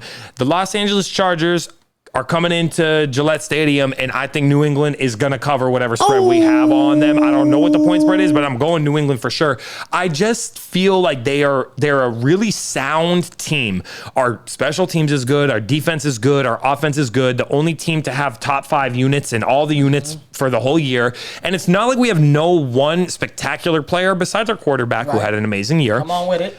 I think that we're just a better team overall, but the Chargers are a good team, and Herbert's a good quarterback. I just think we're a step ahead. Listen, Lock it in. I think Herbert's throwing 2 pickies, and New England's taking this bad boy. You see me with the panchi? You see me with the pancho? Gotta let y'all know. New England. I mean, I feel like we're all in this one. Okay. I might have to go to the. We're in England. alignment. We're in alignment in this one. Are we gonna do the scoring though? You know what I'm saying? Did we do scoring last year, or did we do just scoring winning? last year? I mean, here's the thing. If we do scoring this year, I'm going to say Buffalo sneaks this out. It's like 38-37. Damn. That's how close I think that game is going to be. So I would not be surprised if Jacksonville covers the spread. That's just me. Yeah. But I still think Buffalo pulls it That out. would be a crazy game. 38. You know what I mean? I think it's going to be closer than people think. That's just my opinion. I think it's going to be a blowout in New England. Okay. Blowout. Yes. 34-10. I got 34-27 for Jacksonville for the Buffalo. If you want to keep score, we can use it as we can use the scores as our tiebreakers. If we have if at the end we all we tie at records, we can look at our scores to see you know what I mean. For the Buffalo Who one, gets the I'll go champion? 24-10. And Sam is the reigning champion too, if I remember That is correctly true. from last That year. is true. I think Sam won by a game. Yes, he did. I think you have one more game right. Exactly. I went for too many underdogs last year. It happened. I called a lot of underdogs, but because I was too ballsy on picking. Oh, I see what you know what I mean. I had a couple losses. Okay. So, but I will. That's why. Look, I took Jacksonville here. I'm gonna take another underdog too. What if I go 32-10? 32-10. Really, guys? 32-10. I'm gonna say blowout. You're right. I'm saying 27-17. 27-17. Because the Patriots have been a very steady offense, but not necessarily a 40-point offense. Oh, okay. But I like that score. I like 24-13. Okay. Yeah, I like that too. I like that too. Yeah. I like that too. It takes them a minute to put up some points for a while. All right, Camden, you gonna lead us on this one? I'm gonna lead y'all when it comes to this game. Now listen, okay? Aaron Rodgers has been in this league for a minute, okay? He had a situation where he was hurt. I feel as though the NFL really wanted him to go out on a high note. I don't think just making the playoffs is the only Wow. thing he's gonna do. script? I think my brother CJ Stroud, I think you've been 2 up, you've been 2 down. I think they're gonna say, you know what? Let's give it to Pittsburgh. I'm picking Pittsburgh. Wow. What you got for a score? What's the score? 20-6. Oh, wow. Damn, you thinking- It's like the other way around. Low. 20-6. I think it's low. I think it's run. You want me to go YBK? Because I know Yeah, where I'm going. yeah. Come on, I'm going talk to us. Pittsburgh 23-19. Woo! Run it. I think that it's a good game. 23-19? Yeah, 23-19. I think it's like a lot of field goals kicked in the game, but the offenses move like enough to get some field goals. And I think I'm just leaning Pittsburgh because Houston was the team last year that I felt was the underdog that would win, and they had a great first round game against the Chargers. Like picked off Herbert like four times or something. I just think Aaron Rodgers is smart enough. Maybe it's not going to be a potent offensive attack, but he's smart enough to not give the ball away. Right? He's got, and this is it. I think one playoff win is what he'll get, and that's it. I think go out in the summer, one playoff win. I think would be. I would feel more confident in Houston if their offense was better this That's what year, I'm but their saying. offense hasn't been good this year. So I think what's the face? Houston's a defense is like an A minus right now, maybe even a. I'll give it an A. I'll give it A plus. Maybe Yeah, A. But I think Pittsburgh's defense is like A minus, B plus. So I don't think it's as good not nearly as good as Houston, but I think CJ Stroud is like, yo, these dudes are big, and I think them getting bullied. Yeah. I don't think the Houston Texans have gotten beat up the way they're gonna get beat up coming up this next week. I just don't. We'll see here. Yeah, we're Damn, gonna I'm see. going to have to go opposite here, guys. What? I'm going Houston Texans Okay, going to good. beat these I like it. Steelers. I like it. 17-3. What? You think they're gonna lock it down? They're going to lock it down. They're gonna lock it down. They're going to lock it down. They're gonna lock it down. Yes. Aaron Rodgers has a dud I'm game. sorry. to I'm close so it out. sorry. Okay. So sorry. 200 yards, 4 interceptions. 4 interceptions. Crazy. All right, the Rams. Versus Carolina. All right, Here's let's the go. deal. My mom says that she got the script. She said that she got the script. You know, Sid, I see you out there, Sid the kid. I see you doing your thing. You know what I mean. So because of that fact, I am betting on the Rams. Okay. Until they lose. Woo! So I got the Rams 42. Wow. 20. Puka Nacua? Puka! Stafford? Puka! Damn. All right. Yeah, I agree. I mean, this Los Angeles Rams, Puka Nacua, I mean, they got, what's his name? Devontae Adams. He coming back. So I'm going Rams 35-10. 35-10. 10. 35-10. They're going to be dominant. 10 on them suckers. 35-10. Michael Jones. I'm gonna go Rams on this one because they're a heavy favorite. Yeah. I don't think they're gonna lose twice to Carolina, Never gonna who's happen. a losing record this year, but did beat the Rams a few weeks back in a great game. That was their Super Bowl. I'm gonna go 27-17 Rams. Okay. Like it's still good. It's similar to how I feel like the Pats in Chargers. I'm gonna just go the same thing because I feel like it's a similar sort of. That's the type of game I see. type of run. I see. Or let's actually call it 28-17 28? for Rams because I don't want to have 27-17 on both games. I want to go 28-17. You want some extra Yeah, points. You want some extra yeah. points. So that's a good one because I think that's an obvious one. We was all gonna go Rams. Yeah. Because I do feel like Carolina ain't done enough, but maybe they'll have an upset. I would love it. But this one is gonna be one that I think is close for a lot of people's opinions. Yes. Green Bay versus Chicago. Ooh. I'll go first. This one. I'll set it bet. off. I do think that Green Bay is probably like the better playoff team because they've had a chance to do it. I just am trusting Chicago more right now, so I'm going Chicago. Okay. That's Going what the my Bears? intuition is going. I'm going to say the final score will be 25-18. Oh, damn. I think It's weird. A weird type of score. Yeah, like I mean, it's like I'm seeing. That's just what I'm going. That's what I'm projecting. I asked for the data from the homie. He said the model says 25-18. I said okay. We'll Like take yeah, it. I mean, I can't go against the numbers, but I don't know. Caleb Williams scared me a little bit. He be making crazy plays, but then can't make a simple throw. He like makes the craziest completions on a crazy scramble, but then can't hit someone for like a more routine like go through my reads. That's what I'm saying. And I think at the end of the day, that's what's going to hurt them. I'm picking Green Bay 31-20. 31-20. So you going Jordan Love for 3 touchdowns? I don't know if it's Jordan Love, Okay. Malik Davis, or they got to call Michael John to come in and throw some of these touchies. LaFleur's going to make it pop. So I'll shout out to my boy. Even though Jordan Love, if you fail me this year and you come out this game with another concussion, I'm never picking you in fantasy ever again. Just letting you know that now. Never again. I am going to go the lower seed. Green Bay is going to beat the Chicago Bears. Oh, with your boy. 21-14. 21. I like that. Very light, you know. Very light light one. Very Yeah, light team. this Very light it's that team. sort of game. Very light I team. feel like Very it's light that team. it's that sort of game right now. Very light team. And it leaves us with only one more game for The final wild wild card card weekend. Yeah. Yes, sir. The final San Francisco 49ers versus the Your- Philadelphia Eagles, baby. We going Philadelphia Eagles going to whoop them ass 34-14. Let's go, everybody. Bang. We going to see the offense that we never seen in this regular season Okay. emerge in the playoffs. I feel as though I'm going to get beat up. Oh no. Oh, I no. feel as though I'm going to get hurt. Oh, no. Because Oh, no. I understand this last game that we saw, San Francisco and Seattle. I feel like we saw juggernauts. We saw two guys who knew each other very well and that really played a defensive scheme. But I don't think San Francisco is out of the race yet. I'm thinking 28-24. Whoa. San Francisco. San Francisco? I hate to say that. I just feel Man. as though I think now this is the year where Patullo really just didn't put it all He together. gets and exposed. he gets No exposed. more. That's just Fire how I him? feel. Oh, I'm man. hoping that doesn't happen. It'd be Yeah. great to be wrong, but I'm just feeling it. Okay. Yeah. Okay. I recall the Philadelphia Eagles going to the playoffs last year and doing pretty good. And I remember they played the Green Bay Packers, right? And they held the Green Bay Packers to like 10, 13 points or something. Like, it was a really good defensive showing. I do think the defense is going to play really hard this game.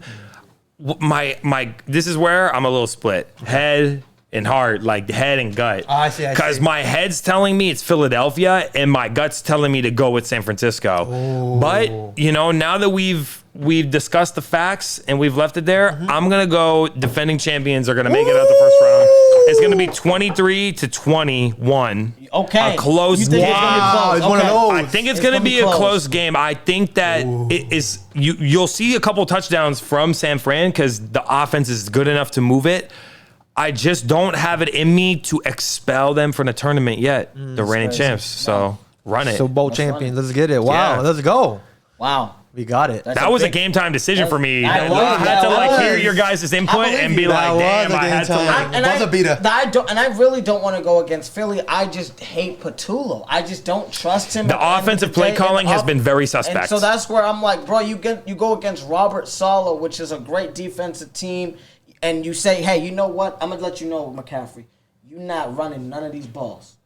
You're going to fake and you're going to ride out every single time. And you're going to be my little dump off. My choice, choice route. My choice route, whatever. Like, whatever you want. Just get open. Yeah. I feel like it's going to be something where we ain't going to be used to. Like, that's all. That's the only thing I'm worried about Philly because you want to take away their front four. And the best way to take away their front four is make them suckers move. So, we'll see what happens. It should be an interesting weekend. I'm really, really excited. I mean, but we do have some other business that we need to talk about in terms of awards. Yeah, you're right. We have a little bit. There's some hardware that's got the voters is getting ready to give some hardware out. We got still a little meat on the bone. You know what I mean? Before we wrapping up. Yeah. Yep. First, we're gonna talk about defensive player of the year. Because we know who we're gonna win it. That's why we gonna Let's get it out the way. I mean, he got the record. Let's get it out the way, y'all. Mr. Myles Garrett Yep. is the reigning sack record. Yep. He's got 23 sacks to surpass Michael Strahan's record of 22.5, which was tied subsequently by TJ Watt at 22.5. We got a new record holder. Crazy. Yeah, give him the award. He's a beast, and Yeah. the Browns better hope that they can get something going. Number one. I agree. Now, Yeah, easy. Hands down. easy money. Now, Offensive Player of the Year. Now we talking here. Now we can have a little. spicy. I'll have a little conversation about this Talk a one little bit here. about that. I just want, you know what I'm saying? We got a little meat on the bone still, so I want to let people know what's up. Yup. Offensive APOY. Okay? You got two men. I think it's a two-man race at the end of the day. One reigns in Seattle. Yup. JSN. Yep. Correct. The other is from where we at right now. Puka Nacua.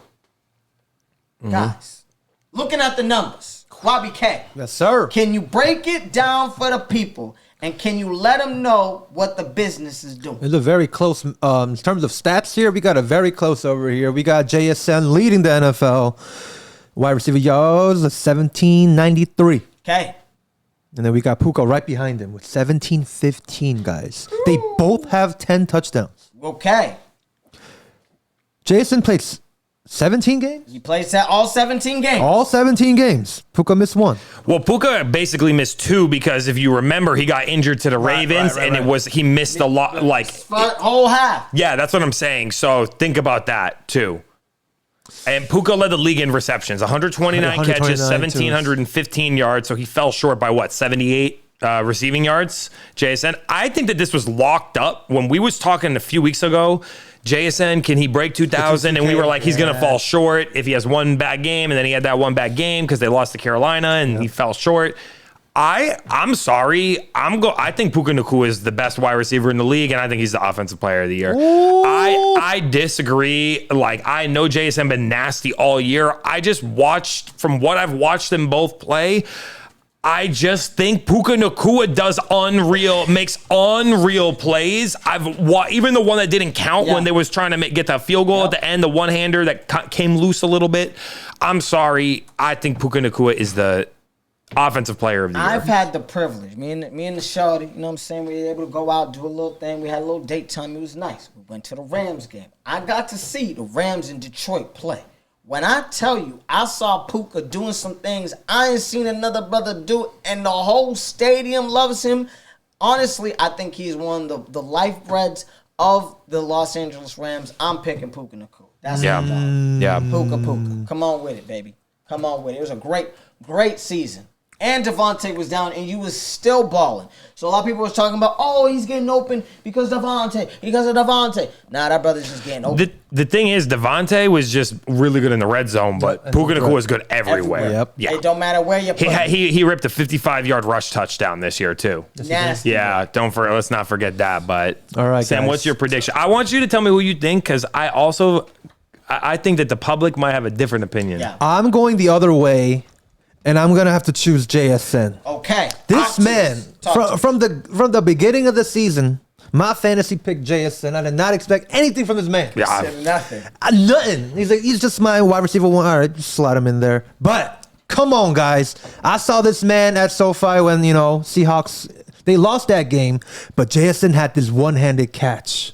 And I was just amazed. I was like, all right, this guy is the greatest this season. So I'm going to have to go JSN this year. I think he's going to win the award. I think the public perception is going to give it to JSN. Yeah. And I also think because Puka was talking greasy about the refs, and then also the live stream. With the hair rubbing. Yeah, exactly. You're so right. I think that because of that, the voters is going to want to give it to.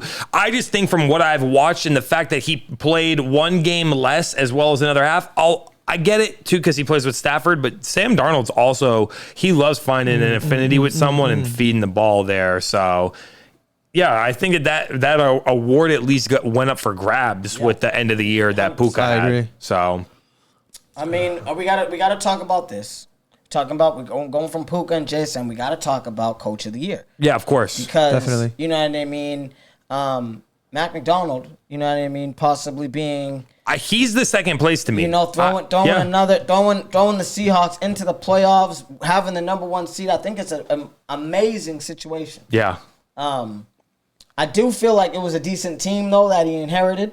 That's just me. I think Pete did a great job kind of getting a lot of the pieces together. So I don't think they was trash money when he got him. Yeah. But how do you feel?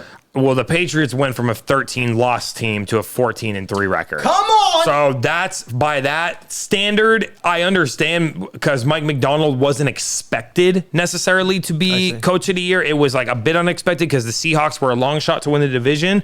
I think it was an even longer shot for the Patriots. Come on! To turn it around that quick. And I like the way that Vrabel has been a somewhat more of a player coach, because in Tennessee he was kind of known as a hard nose, and eventually it ran him out once they started not winning as many games, and people didn't like him no more, because when they was winning the games and they was making playoff runs, improbable playoff runs, people were fine with it. Right. But he kind of adapted to the players, and I love the way that the team gravitates around him, and I like the way they play the game. I think our talent is I think the talent on the defense side for Seattle, and you highlighted the offensive weapons earlier, I just think it was more established pieces that's why I would lean toward Vrabel, but I'll give Mike Macdonald, Mr. Mikey Mack, a close second place vote for there. I think Mack did an amazing job. I'm really proud of him. I think turning that team out of, to win your division was great.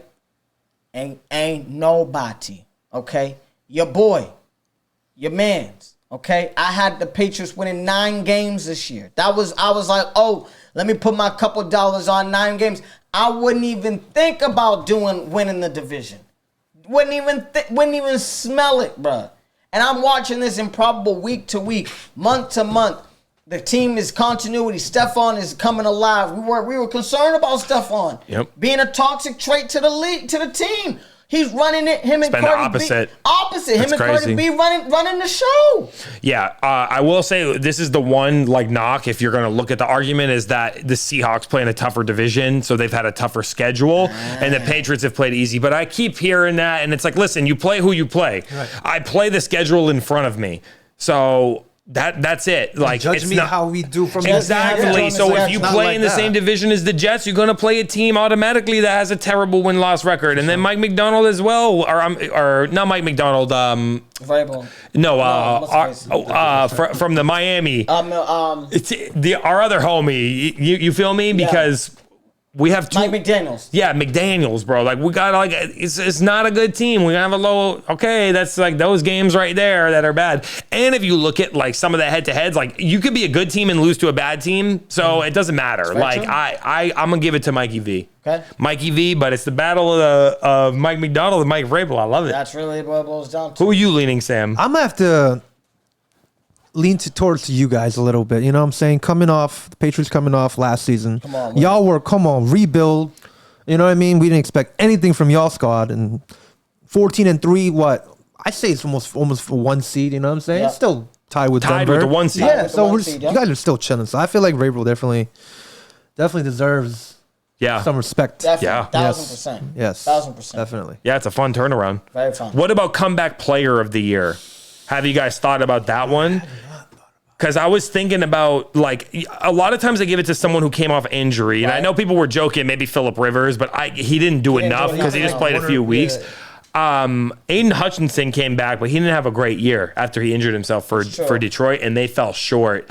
So it's hard to put him up there. I wonder if we put a Trevor Lawrence up there.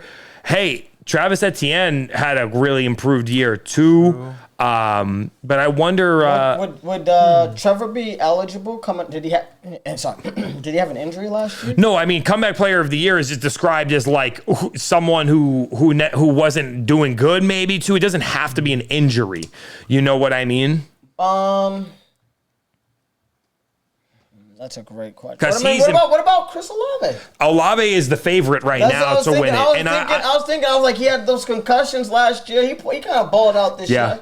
I don't think there's been an actual guy that's really taken a crazy leap. Like a leap, yeah. Yeah. Well, I don't know. Maybe there's a quarterback who plays for a 14-win team who's taking a pretty big leap. I'm just saying. I guess we'll get to that in a later section that we talk about. That might be something. You're right, though, but Olave, bro, kind of locked in because if you drafted him in fantasy football, you got a great price on him because it was late because he was with the injuries and also the unsure quarterback play. But then all of a sudden, once Tyler Show went in, actually, him and Olave had a good affinity. Yeah. Yeah, shout out Olave. You're right. I think I got to give my vote to Olave, too, You're right. Just because Aiden really didn't, in my opinion, I think if Detroit made the playoffs, I feel like it would have been a different story for me. Yeah. But I think Chris with the the concussions. I think it's just a good feel-good story. And he 1,200 yards receiving, I think, this year, like 100 catches or something. That's like great year. Touchdowns. Well. Yeah, that's a great year. All right. This is best career highs. It is. Yeah. It is. Olave. Yeah. So I guess that's an Olave across the board. Across the board. Yeah. We have the biggest, The biggest. the baddest, the best, The best. the greatest award in the history of the National Football League, the MVP. Now, there's a lot of people that you could talk about. The JSNs helping his team, teaching Sam Darnold to be great. You got Myles Garrett. Shout out to him, getting the sack record. You didn't, 18 games, 17 games. You know what I'm saying? It is what it is, Papa. You know what I'm saying? Papa. However, there's only two men Yeah. That comes down to. that we even think about when it comes to this race. And these two men might be, I think, one of them, probably the future, and the other was the past.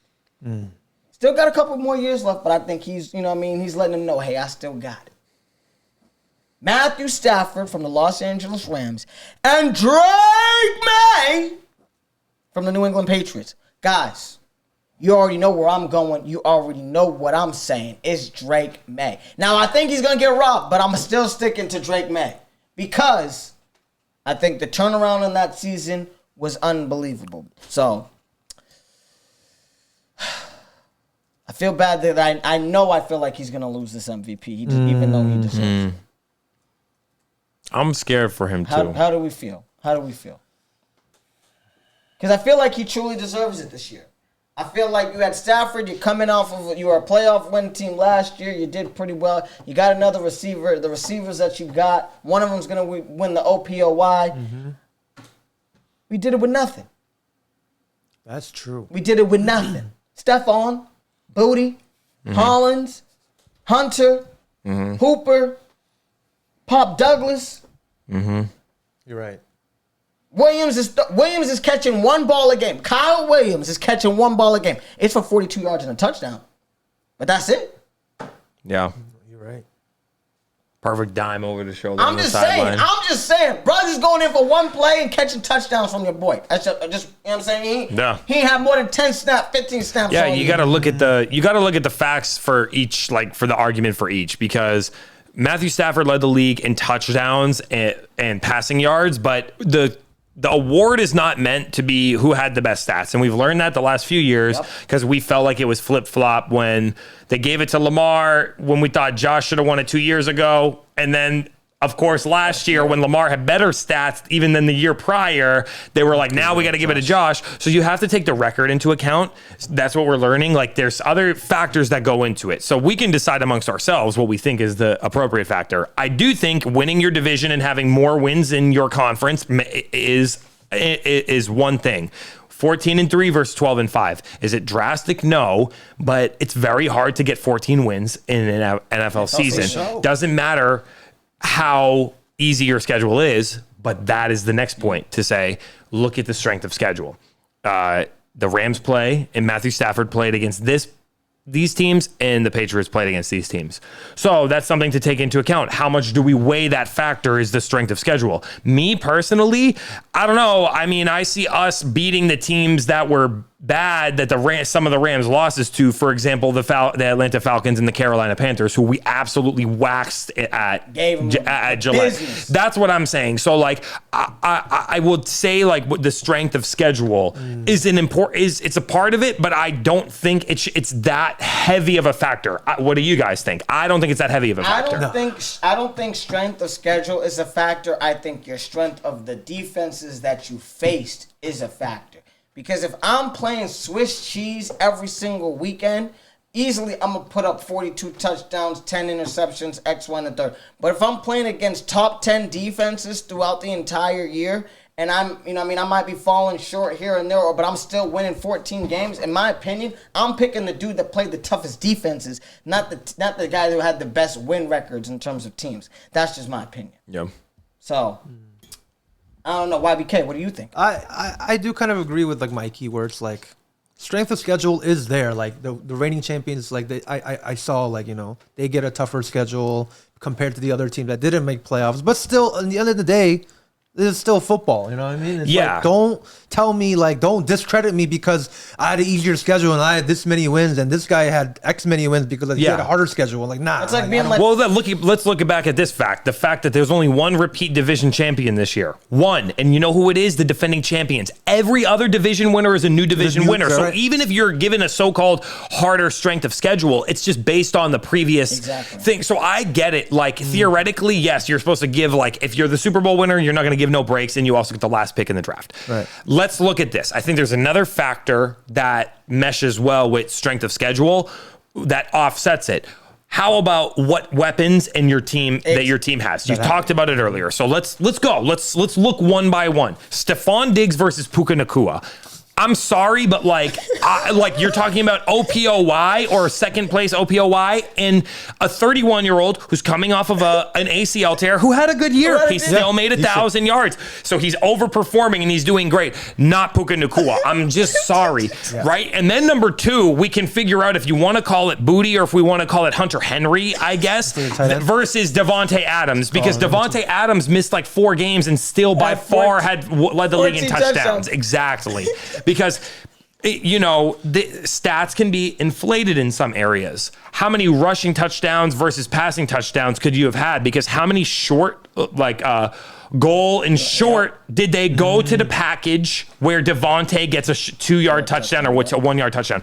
Look at how many touchdowns that he caught that was more than 20 yards. Yeah. Insane. And watch how many you're going to say, oh, well, a lot of those touchdowns that Matthew Stafford got is X amount. So it segues perfectly. Who led the league in average yards or air yards per attempt this season? Drake May did. He did. So that shows you it ain't like, oh, it's easy. He's throwing the ball short, dinking and dunking. No, he's the number one in the league for how far it's going down the field for passes per attempt with these weapons. I do think that it's close because I love what Stafford's done. I love it. I do think it's close, though. There's a lot of these factors I think if the only reason why Drake May loses is the legacy situation. That's where I feel like that's the only reason why. Because when you look at it in terms of actual football, you're like, bruh, you had an amazing offensive squad. Not even to talk about the defense that you have, because your defense isn't bad either. And then we go to literally the New England Patriots that were piecemealing our free agents together in the offseason. Yes, we spent some money, but we're still piecemealing our guys. Yeah, and drafting. Yeah. And luckily, we put it all together. We have some continuity. Bam. Also, who led the league in completion percentages this year? 72%, the highest in New England Patriots history. Oh, no way. And there's been some one or two decent quarterbacks who played for the Patriots, and it's just, this is the new record for completion percentage this season. So I do think that's important looking at in combination with the fact that he throws it the furthest downfield.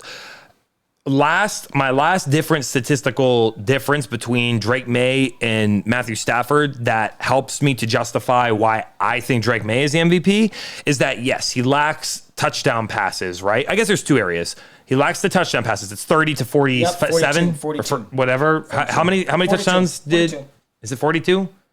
46. 46? Yeah, it's a little bit more. I was going to say, because there is a difference. It's a bit of a difference. So 31 for Drake May and 46. So a 15 touchdown difference.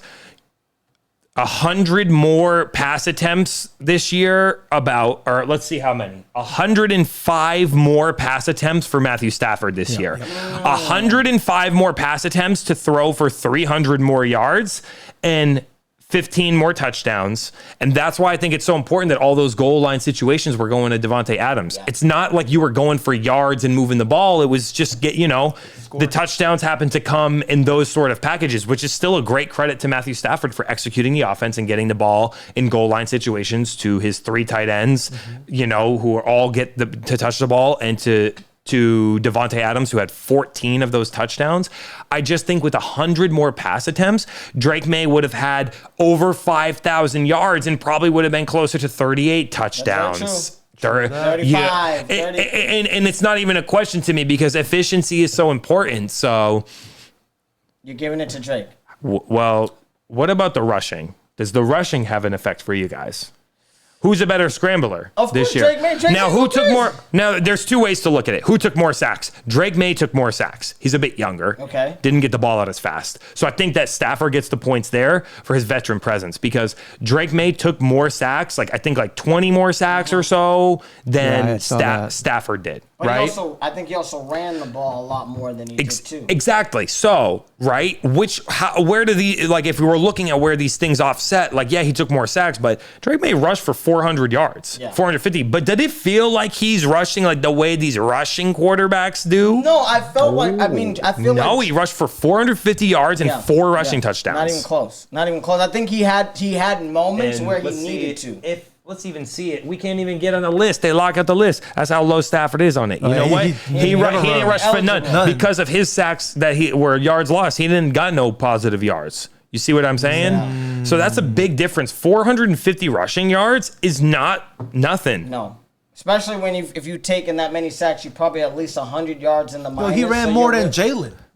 Yeah. That's crazy. Yeah. I know. That's what I'm saying. So no, I think Drake May rushing the ball did not seem like he was really running his the ball. Scrambles was just taking good scrambles when it was there, not forcing the ball in 4 touchdowns. I feel like then if you put the total touchdown number together, it's 35 to 46. Yeah. Yep.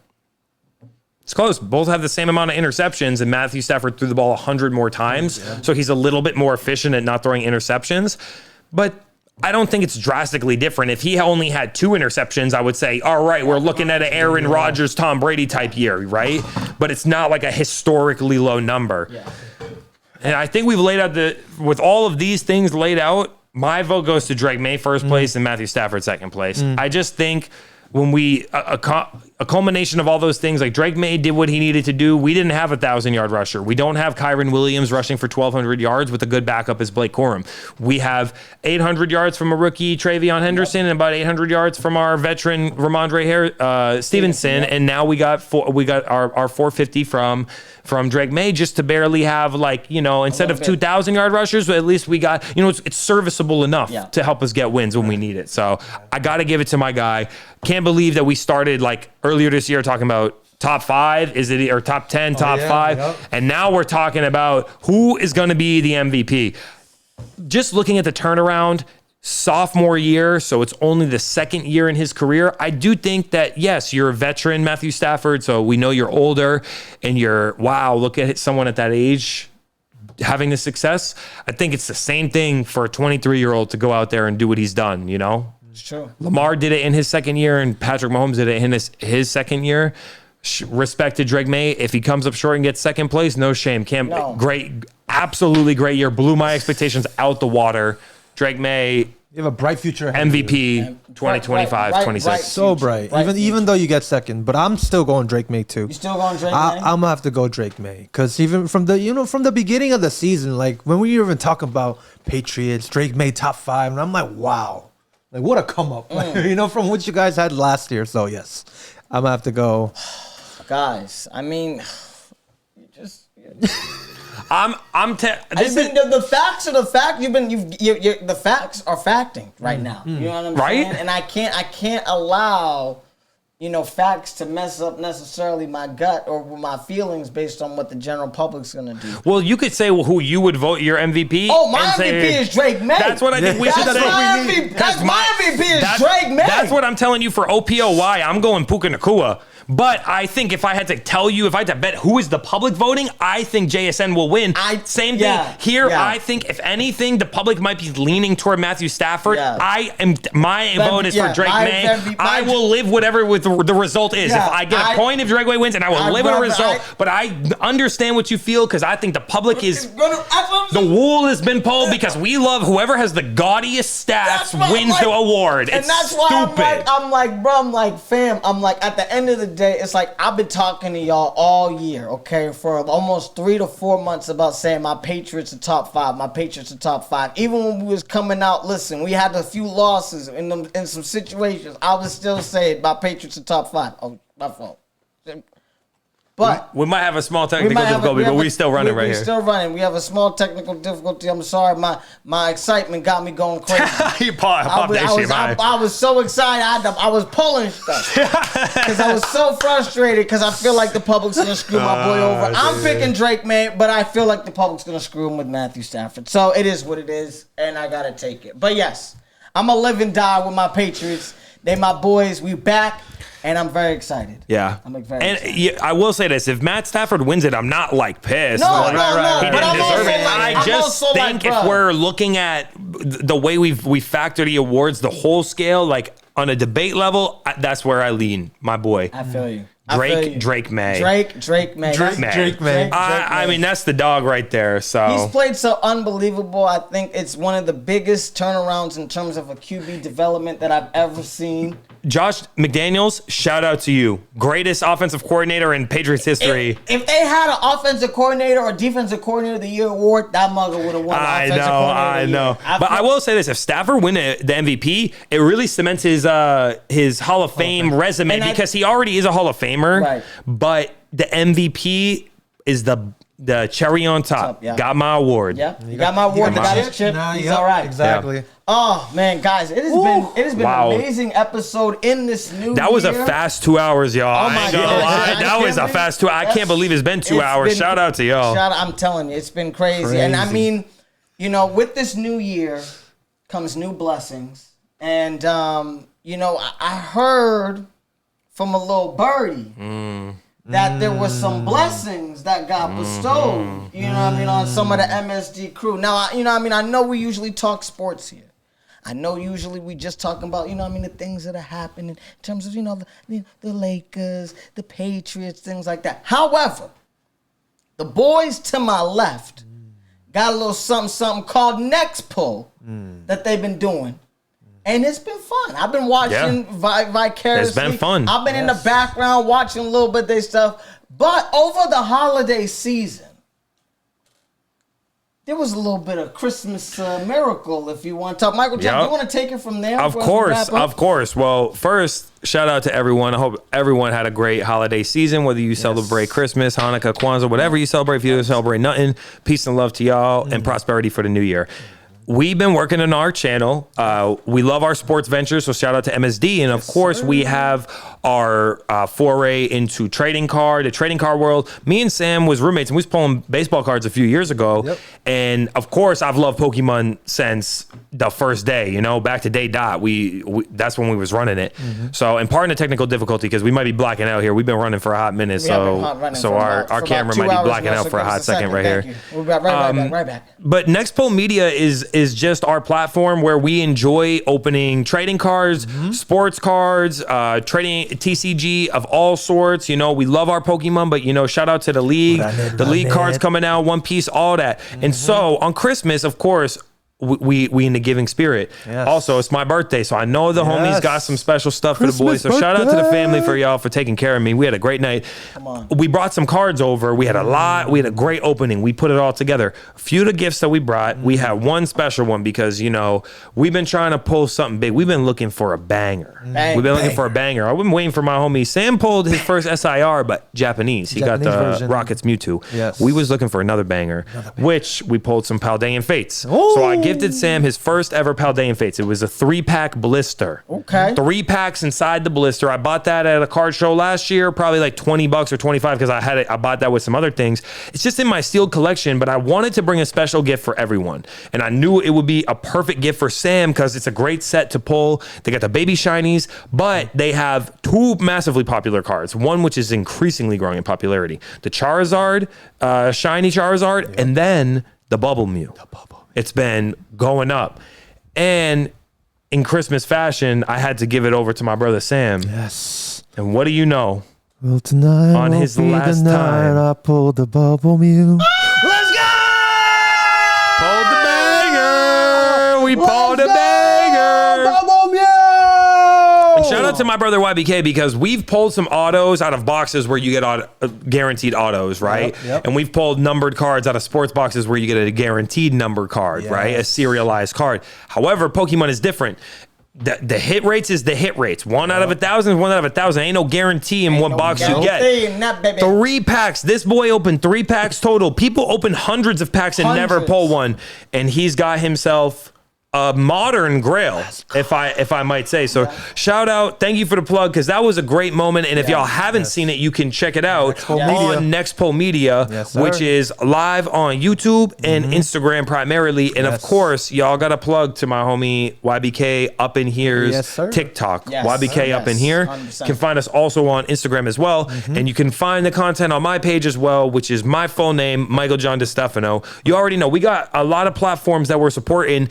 And at the same time, while we're plugging, you go check my page out, or my homie Camden, Mr. Club Paradise, or Michael John DeStefano, because we dropped something light for the new year, just a little video. I'm very proud and always have a pleasure of making music. So shout out to Zany, because he helps, one of the best engineers, always got a clean sound. Love the way he puts his visuals together as well. He is part of his visuals. We thank him. A great inspiration for me when I'm making the video is my homies who are creative like that and who've set the bar high for me. So I love it. And shout out to Camden for a great setup and all the work it went into filming our video, that we self-sufficient, making our own beats, recording our own vocals, making it and put a video out. We would love y'all to go run it up. So you can go to our page to find it. On me, head up baby. to the IG, baby. And it's going to be on YouTube pretty soon. We're going to get it cracking. But I'm so grateful, you know what I mean, just to be, on this stage with you, to be able to share this passion with you guys. This podcast is amazing. I love MSD. And I just love that we're all building something great. And I think, you know what I mean, in your own personal life, guys, the viewers, the listeners that come here, have something with your friends. Because it makes life so much easier. It's nice where we can get on the phone and talk. It's nice where we can have our own little, our podcast. It's nice where we can have our own little platforms, because we really try to push each other and we really have fun doing it. So I'm really grateful for you guys. I'm grateful for what you guys do. Shout out to my boy YBK up in here, who is able to pull something amazing. I know he's going to keep pulling amazing things. So, you already know. But do you want to wrap us up? Yes, sir. Yes, sir. Let's get it. RCR Presents MSD Sports. My name is Sam. You can find me at YBK up in here. We got Mikey over here. You can find him at Michael John DeStefano. We got Camden over here. You can find him at Mr.